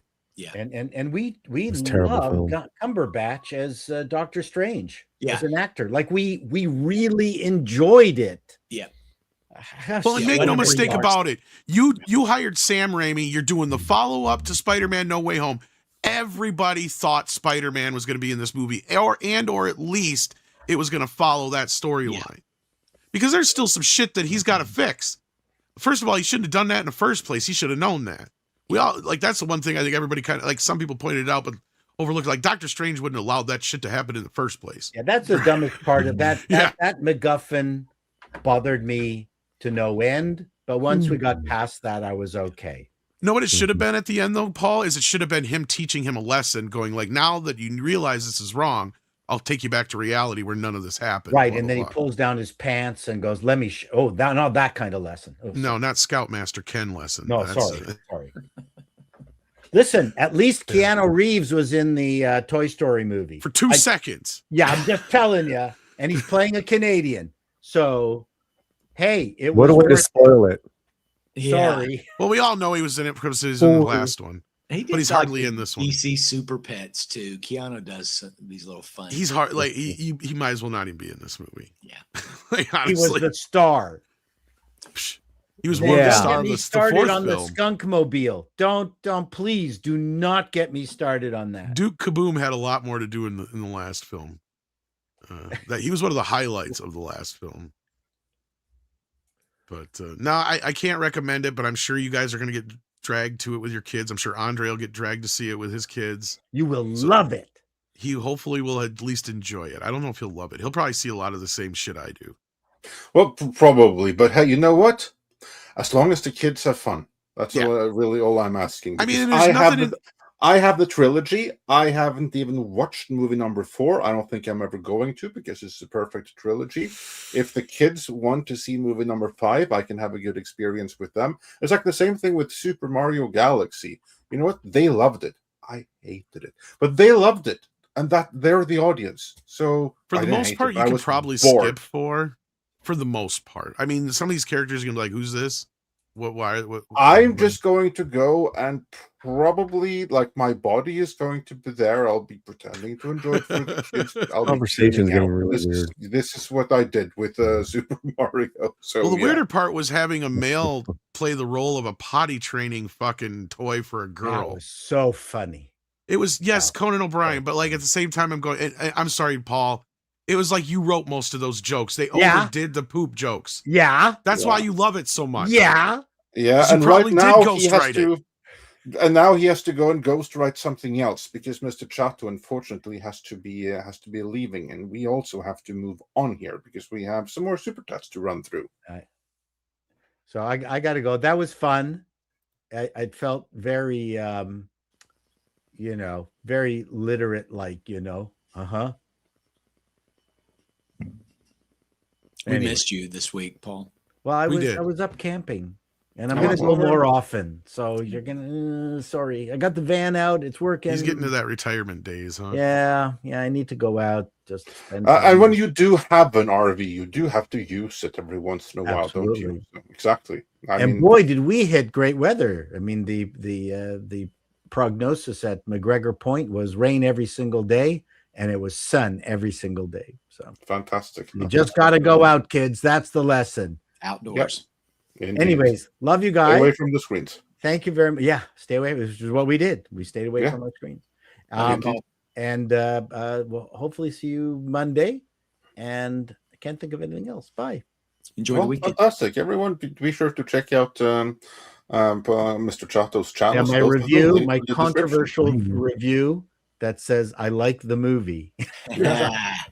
Spoiler. I'd love to hear your thoughts on Citizen Vigilante, because I'm going to go watch it. Because I do think that you are going to find it into, like, even though entertainment-wise might not be the movie for you, I do think that you are going to find it socially and intellectually intriguing. I will watch it. And you can also wonder about the camera, so I can try to hook you up. That's what I want to find out. Ask about that. You bum. Okay. Yeah, of all the questions I had for him, I must admit, what cameras did you use was not among them. But I shall keep that in for next time I do an interview. For you, I will ask, what cameras did you use? And which Sennheiser boom did they use? Okay, bye. Hey, I've got to handle this piece of freight that's coming in a couple of minutes. Oh, absolutely. Yeah, you did warn us about that. So thanks for joining us today. I will. I plan on being back on Wednesday. I'm out on Monday, but I'll see you guys on Wednesday. Have a good weekend. Good to see you, Paulie, Andre, Tom. Sorry you didn't enjoy Toy Story 5. I'll see you guys over the weekend. Check out bleedingfool.com. We'll be there. Happy Juneteenth. Yeah, man. All right, let's move on with these super chats here. And we're going back to the top. Pilgrim Media says for $2, the man with the brutalist building will have you droned. Yeah, Obama did do a bit of that. But of course, right now, it's more people than him doing that. So, yeah.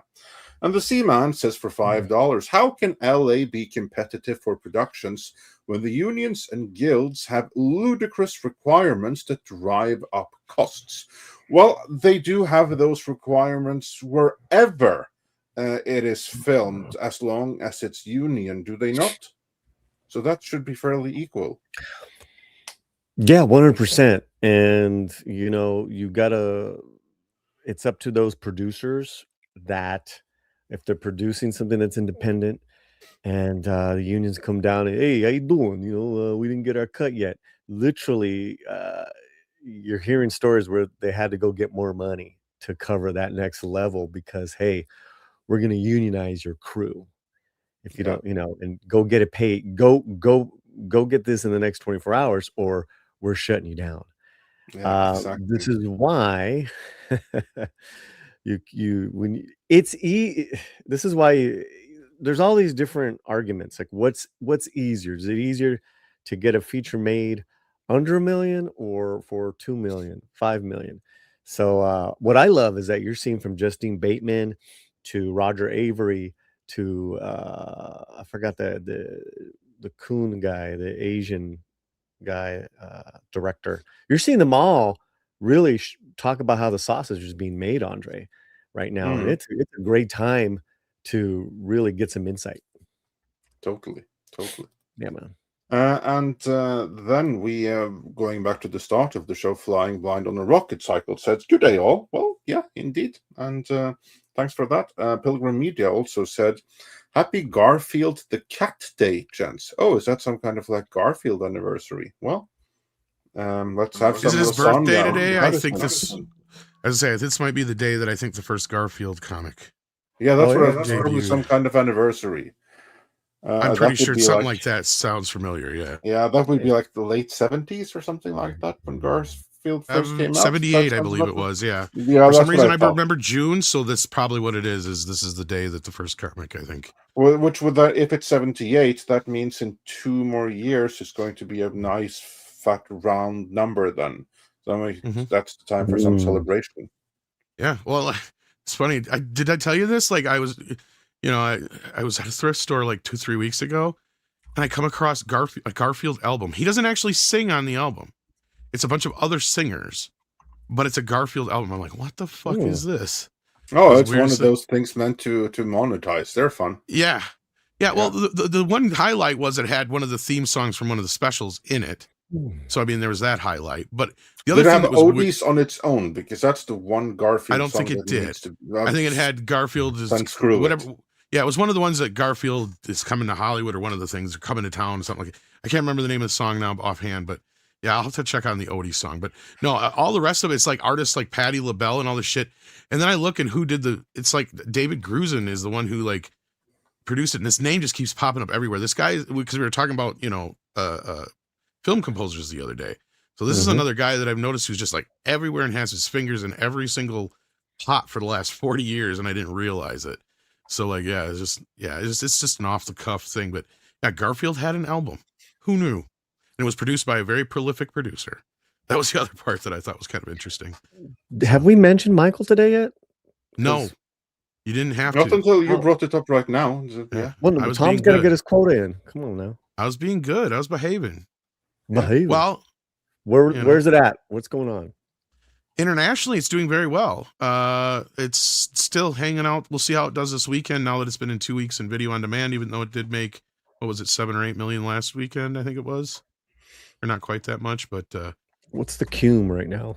I think it's at 931, I believe. That's crazy. So I think it's officially 936.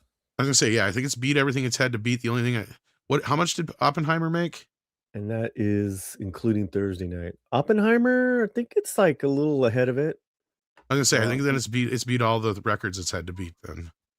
So I mean, it's beaten what is it?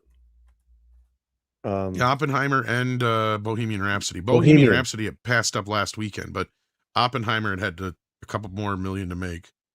So then now it's basically the highest grossing biopic and highest grossing musical biopic of all time. The only thing it doesn't have is there's no way it's going to ever reach the biggest film of all time, obviously, but that was the only other thing it really had to. So Oppenheimer was 976. Okay, so it's got a little bit farther to go, but what they're saying is Japan and Russia will most likely push that over. Because I guess it did very well in both places this last weekend, and it's looking to do very well.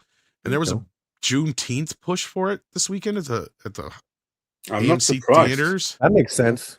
Yeah, that's right. Which is weird because there's not even that much in the movie that's like race based. But okay, all right, cool. Well, if there's anybody who actually did make a difference in history, there you go. Sorry, go ahead, Andre. I'm a proud black artist. Yeah, exactly. Really, that's all that's needed. He's black. Simple as that. No more is needed. Well, the best part is the scene that it comes up in, and that's the MTV scene, and that shit all happened. Yeah, they truncated it into one scene, but it was real. I mean, like, yeah, MTV flat out said we don't play black artists. We only play rock and roll. I remember that back then. Yeah, and Michael opened the door. News that MJ's videos got on. And the one thing the movie got wrong is it wasn't Thriller or Billie Jean. It was Beat It was the one that they showed. And the reason they showed Beat It was because it was the rockiest one of the bunch. And they had Eddie Van Halen on it. So they justified it by saying, hey, Eddie Van Halen plays on the song. I mean, honestly, anyone thinking whoever's trying to do that extra last push of Juneteenth and Michael, that's pretty smart. Well, what's stupid is they didn't do a sing-along like Japan's doing. Yeah, that is dumb. Like Lionsgate, what are you thinking? Like you could throw it in the theaters, add an extra few minutes onto each concert sequence, had the little bouncing ball on the screen. You'd have had Michael fans just blowing up your theaters again. If you gave them something extra to see. I mean, I know a bunch of them are out there pushing right now just to help the movie get past its milestones. They're like going, go see it. But like, you know, whatever. But yeah, happy Garfield Day. And then we went on a Michael Jackson. Yeah, I mean, I'd much rather see Michael again. I'd much rather see Michael again on Juneteenth than listen to anything from that Obama thing yesterday. That's just I didn't see that. That's just me.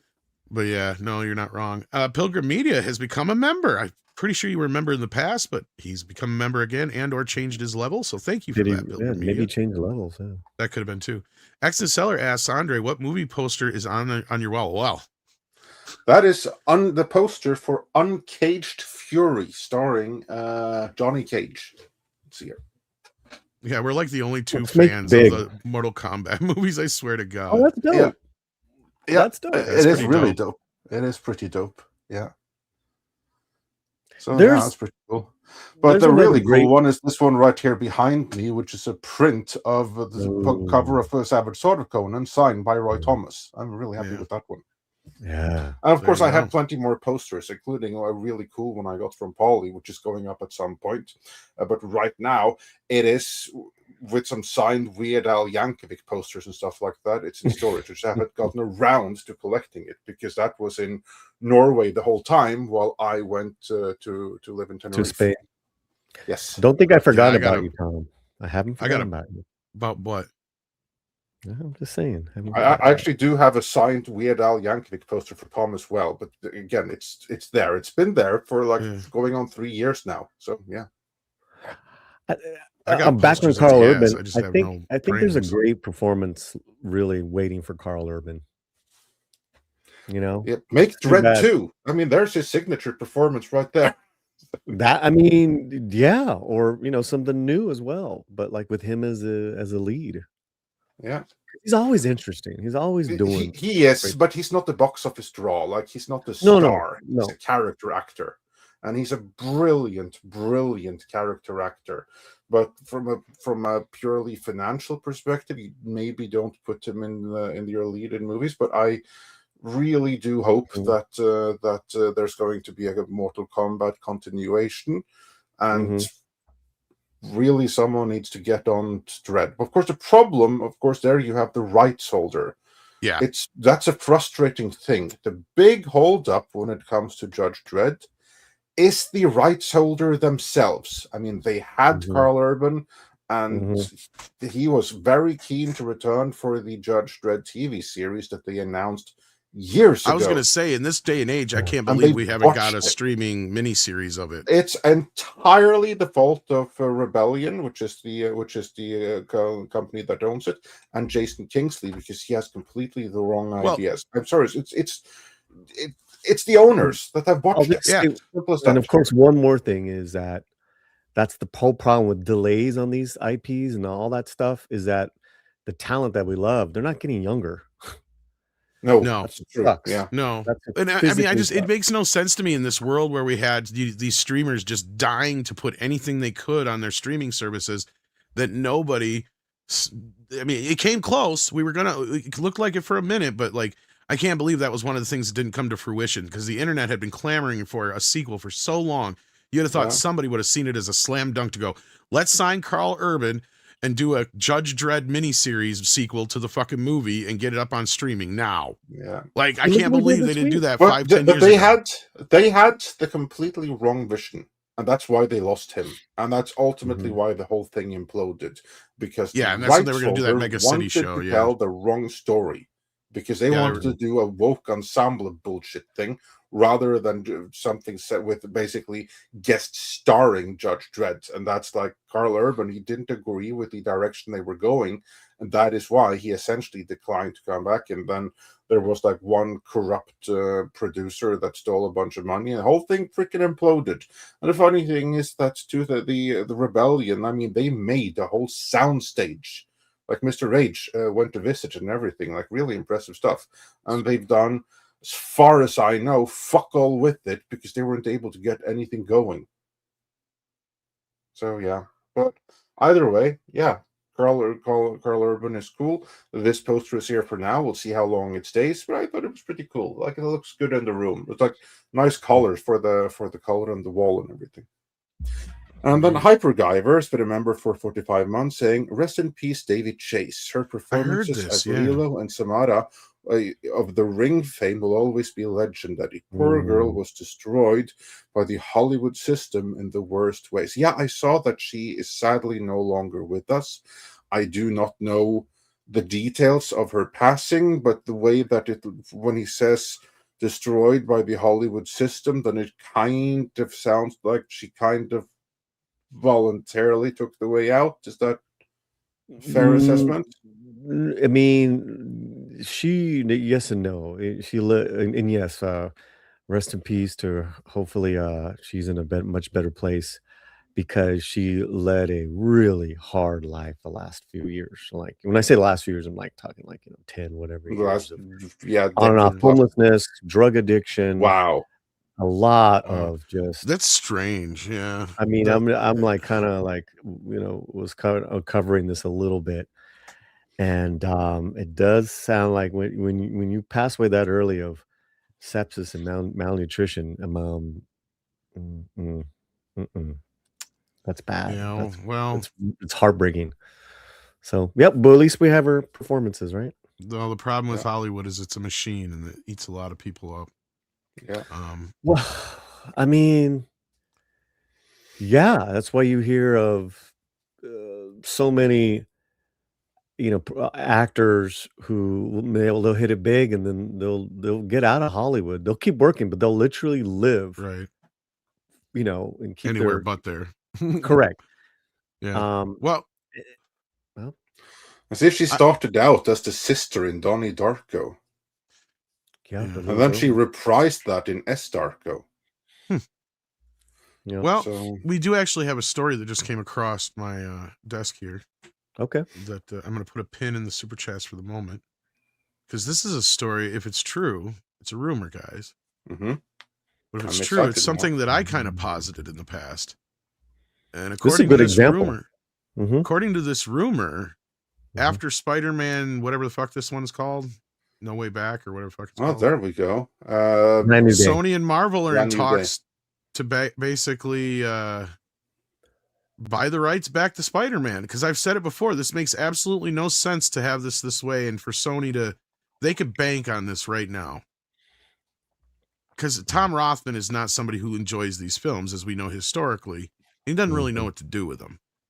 And what was hilarious was our reporting on the last Spider-Man movie was almost like 100% confirmed, all the way down to Kevin Feige getting a sandwich thrown at him by fucking Amy Pascal of all things. Yeah, I can't believe they confirmed that. It was her that confirmed it. That was the hilarious part. I know, right? So it's like, holy shit, that makes so much more shit more accurate now. Like, oh my god. So yeah, for those who don't know what the fuck we're referring to, back when this deal first came to be, the head of Sony's like, you got to have a meeting with Kevin Feige about Spider-Man. And she's like, fuck that. So then he comes in the room and he's like, hi. And she throws a fucking sandwich at him. I don't know how this woman's still working in Hollywood. Well, it's connections and relations, and I she's made guess. a lot Holy shit! of She's like, friends. not only does she literally physically assault somebody with a sandwich, she admits to it in the fucking red carpet, and everybody's laughing about it. Like, so basically, the story we heard from that point on was she did not want to work with Marvel. She was just fine and dandy doing her own thing, destroying Spider-Man on her own. Okay, she didn't want anything to do with Marvel. But the head of Sony, and I think Tom Rothman and some other people got in her ear and said, no, you got to fucking listen to this guy because this is you fucked up the last movie. Yeah, basically in so many words. The order was make it happen, and she knew that she was on her way out the door. So she made it happen, and she would, being a clever businesswoman, because she's very, very clever and keeping relations and stuff, she also was able to, on her own accord, this was not a requirement from Sony, on her own accord, she was able to lock herself in as a producer on all Spider-Man movies going forward. It was like, oh, okay, Kevin, we can do this the easy way with me right now, or the hard way where I block everything and Kasirai has to come in and do it later. We can do it right now. You get your announcement, blah, blah, blah, blah. You need to sign this as well. Take care of me. That's what she did. And Moon Knight here asks a very good question. And this is a very pertinent, or a very, it's a good question, right? Like, I don't know how else to put that. Makes no sense why Sony would sell Spider-Man, which is the biggest IP. I can answer that. Absolutely. And I was just about to, but go ahead. Yeah, they don't own Spider-Man. Warner owns Batman wholesale. They can do everything with Batman. The only thing that Sony actually has is a lease on the movie rights and some TV rights that they can't do anything else with. They can't do any T-shirts. They can't sell any toys. Can't do toys or anything. All of that is Marvel. They basically just have a movie license, which is theirs for as long as they use it. Now, that is what makes it different from the Batman situation. Batman, you can monetize always through Sunday. You can do the same thing with Spider-Man, but all of that money goes to Marvel, not to Sony. Exactly. And that leads me to restricted to the movies. And that leads me to why I came up with this scenario to begin with, if you guys remember, because even before it was confirmed, I was hearing that Tom Rothman was pissed.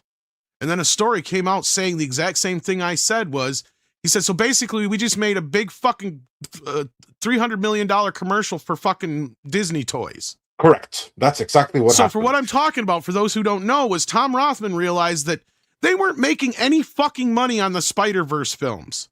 Even though those movies were somewhat successful, they didn't see a fucking dime for the toys. And those movies made over $2 billion in toy sales. He was livid to the point where he's like, this is part of the reason I heard that Spider-Man 3 didn't happen right away. Had nothing to do with the controversy with the actor or any other bullshit that this is why when the actors on the red carpet for part 2 and stuff were asked, well, have you guys done anything for part 3 yet? And even though it's left on a cliffhanger, that's why. Because Tom Rothman was to the point where he's like, I don't know if we're going to continue doing this. And then I found it funny that he said, what was it, about a month or two ago, that he's like, oh yeah, we're thinking about doing the Spider-Man thing again. A year after he said, no, we're done with this shit. Because every fucking one of these has failed except for Venom. So from what I heard is he blew his fucking lid over this whole thing because they basically just made a $200-300 million commercial for Disney. Because they didn't see a fucking dime off of any of that shit. Morbius is not a failure. The same. It's glorious. Yes, I know Morbius is glorious, but Tom Rothman would argue with you. The glorious thing with Morbius is that the only thing that helped Disney was that it helped them push some paperback sales of old Morbius back issues. It didn't help Disney anything other than that. But if anything, it hurt them. With Spider-Man, it's ultimately to the benefit of Disney. More so than themselves. So like I said, and I proposed that day when I was talking about that, I'm like, it would make more sense for Sony to just take a nice fat payday from Disney for the rights that they have left, and then just kind of work out some deal where they get, a percentage of all the Spider-Verse movies going forward and any of the Tom Holland movies going forward. And then from there on out, then they're done. Because that would make the most sense financially for everybody at this point. And I know some people are like, well, that would make no sense for Sony, but yes, it would, because they've been doing nothing but dumping money down this pit. And that's why Tom Rothman was really reluctant to get that third Spider-Verse movie off the ground. And because also, yeah, go ahead. There's another thing here. You also have to keep in mind, the company Sony. The company may be forever, but the people running it are only there for a limited time. Right. Now, obviously, they have a fiduciary responsibility to the company, and they have to be able to defend what they do. But they're not necessarily going to be like, okay, now we feel that Sony or Spider-Man has to be locked up with Sony forever. Tom Rothman can perfectly well look at the box office and the trends and argue to the shareholders behind him that, look, this thing is no longer going to make the kind of money that it used to. The superhero hype machine is over, and we are going to be far better off making a killing on one massive sale right now. It's going to be bonuses all around. It's going to be extra dividends for you shareholders. I'm going to get my bonus. You're going to get your bonus. And then I've sweetened the deal so that we get a percentage of the next thing that they have to do for the next 5-10 years. And then it's done. And who the hell cares? Because none of us is going to be here anyway. Then it's going to be a different board. It's going to be a different shareholders. It's their problem. We have done our fiduciary responsibility, so we have maxed everything for the company for when it matters to us, and we get to personally gain from it as well. So let's do it, and everyone is going to be fine, and it's going to be signed off by accounting and everything, because it's a win-win for everyone. And is it a win for Sony 10-15 years hence? Probably not, but no one cares, because it's a win for the people there now. But they're not making any money now. And see, what you just said to me, Andre, was pretty much almost verbatim what I had heard happen behind the scenes. And what's making me believe this story is buried in this story is the type of shit that I was hearing, and I speculated from what I was hearing, because the rumor was basically Tom Rothman said, we have made the most money we're going to be able to make off this. And like you just said, they were facing the fact that these movies are not a sure thing anymore. Sure, Sony of 10 years from now, they may not have Spider-Man, but guess what? Spider-Man may not be worth a shit in 10 years. Yeah. And in 10 years, it's going to be a different board. It's going to be different people. Exactly. Different people. They don't care, because they're not making any money off this. Yeah, no. They care about maximizing the profits all across the board now when they're in charge, and also not to do anything that's going to land them in jail or be in violation of fiduciary responsibilities. Sell this thing off right now is perfectly defensible, and then it's going to be for whoever runs Sony in 10-15 years hence. They're going to have to solve out other things. You know what makes me believe it even more was that Tom Rothman went out and said they're going to continue to do this even after he said he didn't. You want to know why? He ain't got no intentions of doing anything. He's just beefing it up. He's driving up the price. Exactly. There's your video, Andre. Yeah, pretty much. He's driving the fucking price up right now. Yeah. He's driving the price up right now, so then he knows that he can maximize what Disney has to pay for the son of a bitch, and then he'll sweeten the deal, like you said, with just give me a percentage of the Spider-Verse movies and the Tom Holland Spider-Man movies going forward. We're done. And like you said, then that makes money in Sony's pocket, and they don't have to do a fucking thing. They just made probably... How much do you think they could make off this sale? They could make at least a couple billion, I think. Well, I can just consider Paramount, because most people have forgotten this. Well, I was going to compare it to Star Wars. You had the Paramount logo ahead of the Avengers and Iron Man 3, but they had nothing to do with, actually very little at least, with they were just distributing them. Yeah, they were already bought out at that point by Disney. Disney had taken over, and Paramount only got marquee credit. It was some of the most profitable movies they ever made, because they didn't even make them. They just had to sit back, lift their feet up, and just see the money flow.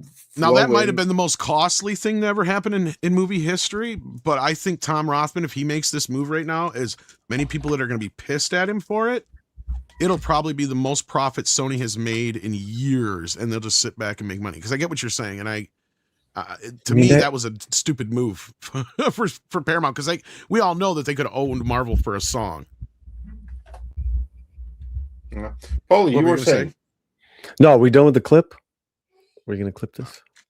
Oh, he's clipped it. No, I was just thinking, man, Sony just really kind of just lost so much money on that Madam Web, but they had Sydney Sweeney, man. Well, that's kind of where I think Tom Rothman realized that this thing was a sinking ship, right? Yeah. Like, I mean, nothing but Spider-Man is worth anything. So why would you continue this crap? And Sydney Sweeney was the absolutely only one to walk away from Madam Web unscathed and with a higher profile. No. And that's because it wasn't her movie, and That's she not was the her only one who movie. joked about it. Yeah, I mean, Isabella Merced's in it. Dakota Johnson. That's what I mean. She wasn't the main star, so I she don't was think kind Dakota of. Johnson gives a crap. No, well, Dakota's a big enough actress, and she's got enough right, yeah, cushion around her to where she was fine. But yeah, I think the persons that were probably really hurt on her is probably the director. absolutely, And the producers. And this was the moment where we were hearing that Tom Rothman's like, "Fuck this." And he said, "We are done making these Spider-Man spinoffs." He fucking said that flat out. Did you see the stuff that Sydney posted? Like her like unreleased edited out scenes? No. Oh my god, dude! It's like her. How did she get access to these? It's her in the onesie, in different positions, doing her thing. Are you sure it wasn't AI? No. She was posting it. He said. No, it was like a few months ago though. It was relatively. Was it like, new. or was it like tests, like costume tests and shit? Or no, what was and they it? said that she's like, we shot a lot, and I did a lot of training, and I was in my outfit. Just like that's that's the thing about. That's what I'm trying to tell you. Movies nowadays are getting so weird now that they're filming everything digital. There's so many times where they're filming like 3 movies in one, and we only get to see one of those 3 movies. I swear. And Michael is a grand example of that. Because every day I learn of something new that got shot that didn't. It's like they shot just about everything you could think of, but yet it just didn't make it in the movie. It's like, what else did they shoot? Like, I'm waiting for tomorrow to find out. It's like same thing with fucking like Superman and some of these other things that not Superman, Batgirl and shit like that is like, when they canceled that. But like, I mean, I wonder how many of these movies where it's like, how much of the shit are we not seeing? Like of the Madam Webs and the other crappy movies that are out there, and the Marvels is another. Sure. Marvels was another one I was trying to think of because it was so short. I'm like, God, there's got to be a bunch of this movie chopped out. Yeah. But speaking of chopped out, let's get back to the super chats. Yeah, let's. Drew Tipton says the Army of Buzzes comes from a rightfully scrapped idea for Toy Story 3. Kind of annoyed to see it in a new film. Yeah, it would have been better kind of as its own little thing. I mean, the way they convolutedly cross over in the film is kind of dumb. And then we got Accident Seller, I believe that is, with another 20 Norwegian Corona saying Toy Story 6 with adult Andy, but Andy transition. Don't give him ideas. Because they definitely are planning on doing more. I mean, this movie clearly doesn't like end anything. Dude, you're going to have Toy Story 6, 7, and 8 after this Thursday alone. Guaranteed. John Evans Bear says, when is Tom having his coming out party? I'm coming out. I want the world to know. The gay anthem. Now that's the real gay anthem. Fuck this what's going on bullshit. That's the gay anthem we grew up with, right, Paul? You knew exactly what I was singing. Diana Ross is still a huge gay icon. Yeah. Oh my God. Yeah, that was the gay anthem for years. And, yeah. One of Romy's best friends, they went to see Diana Ross last year. I mean, it was just like, gay to J Street. I mean, she knows her people. You got to respect. Absolutely. Absolutely. She does. That's a great song though. I never heard that term before. DCB Titans. This funny part of the Grape Report is a response to it. It's specifically the projected scale and how the rate is too high, coming from the same people a decade ago, trumpeting the feminist 1 in 3 rate. Okay, so are you talking about in general here? He's talking about very specifically the report from the UK on the cover-up of the grooming from primarily Pakistani gangs, where native British women and underage girls were victimized, and local authorities, police, none of them wanted to do anything, pretend it didn't happen, because they were afraid that perceptions might cause racism, right? If you just see what's actually happening. And the response at the time was, no. This never happened. Never happened at all. You're just dreaming. You're just being racist. And now the response is, okay, fine. It did happen, but it didn't happen to 250,000. It only happened to 50,000. So it's all good. That's the defense right now. And I'm not even joking. That's a literal defense. It's like, the numbers are inflated. It's not 250,000. It's only 50,000. So it's fine then. Nothing to see here. Move along. Only 50,000 were groomed. That's their defense. Cowards. So, cowards. Yeah. Absolutely disgusting. I have no words, or I do, but they are significantly worse than cowards. I mean, we have a word in Norwegian. Yeah, be nice. Kind of like it. Yeah, quisling. Quisling. That's a good word for that.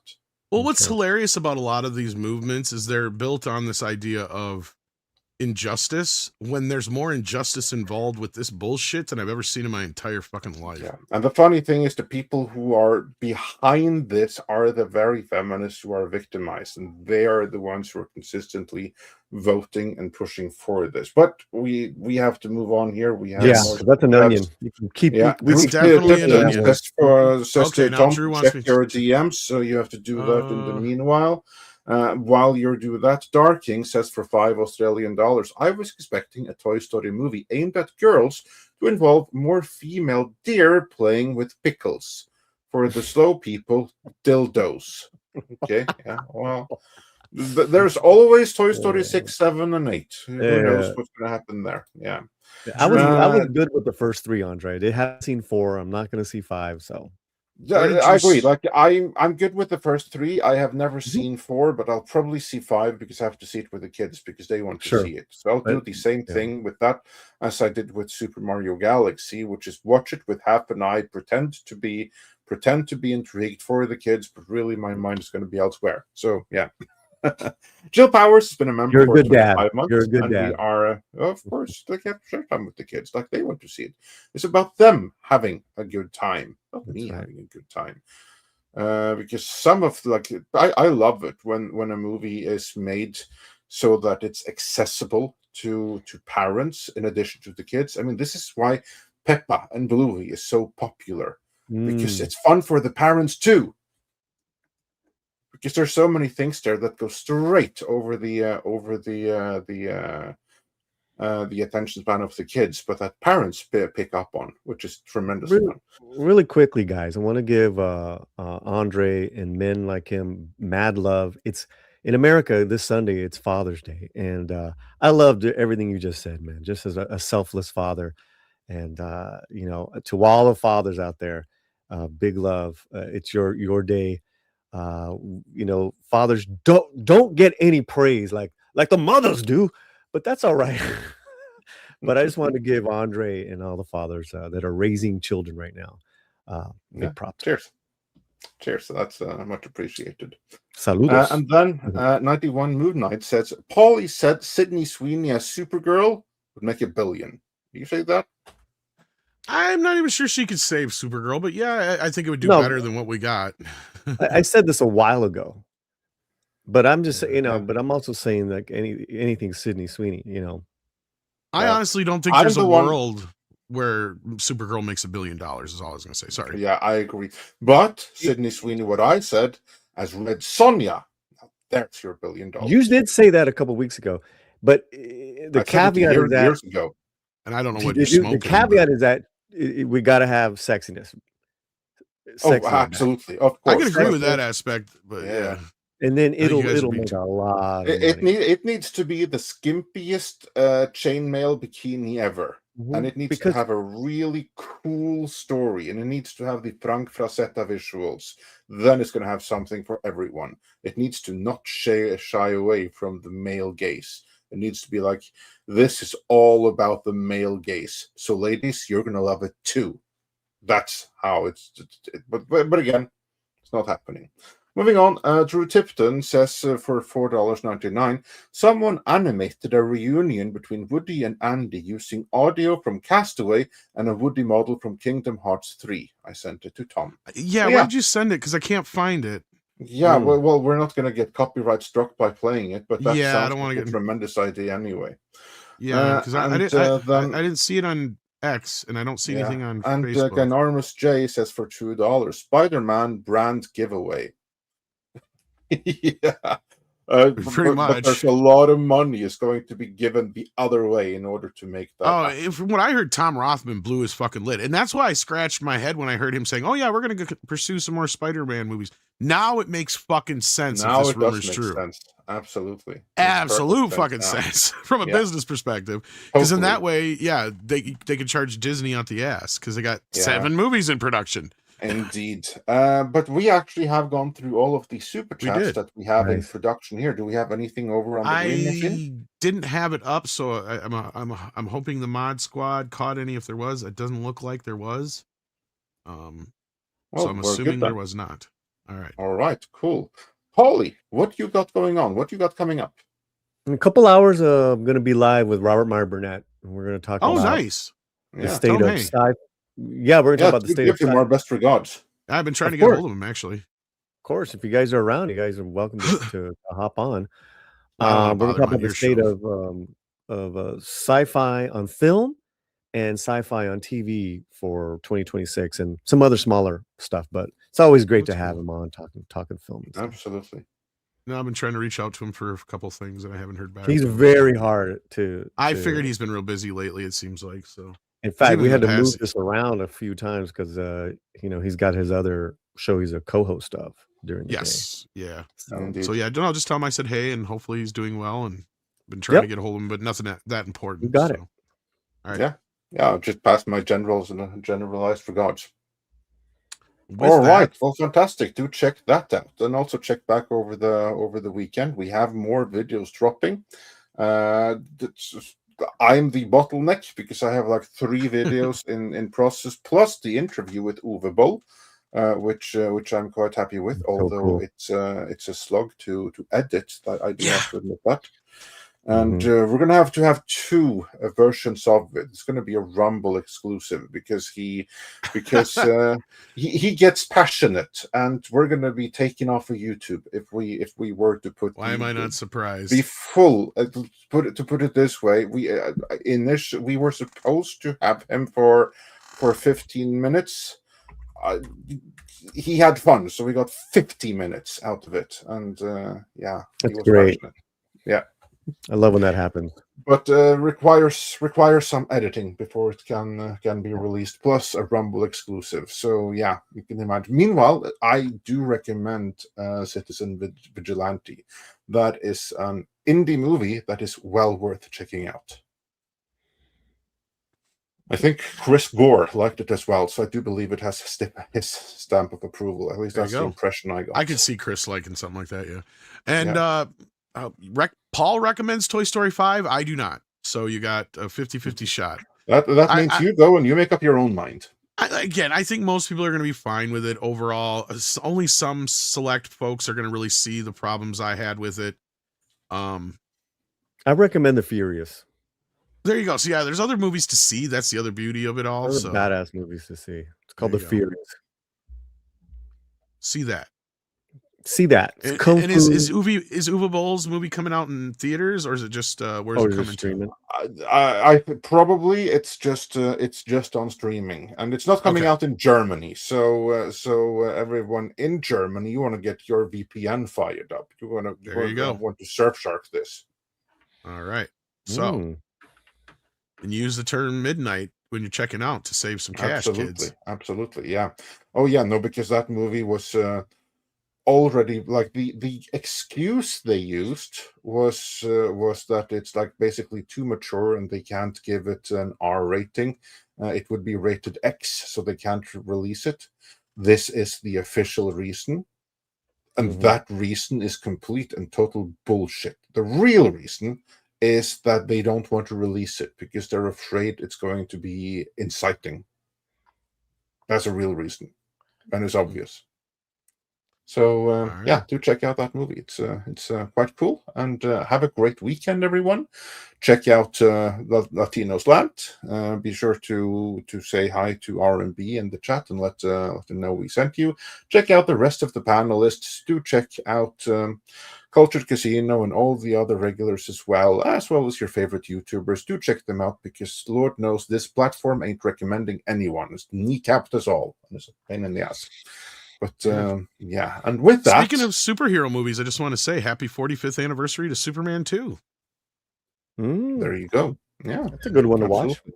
Yeah, especially Rewatch. the Donner cut. Oh. All right. Well, take care of yourself, kids, and have a good weekend. And happy Father's Day to all the fathers out there. And let's bring out the koalas in the Koalas in the rain, koalas in the rain. No fucks given,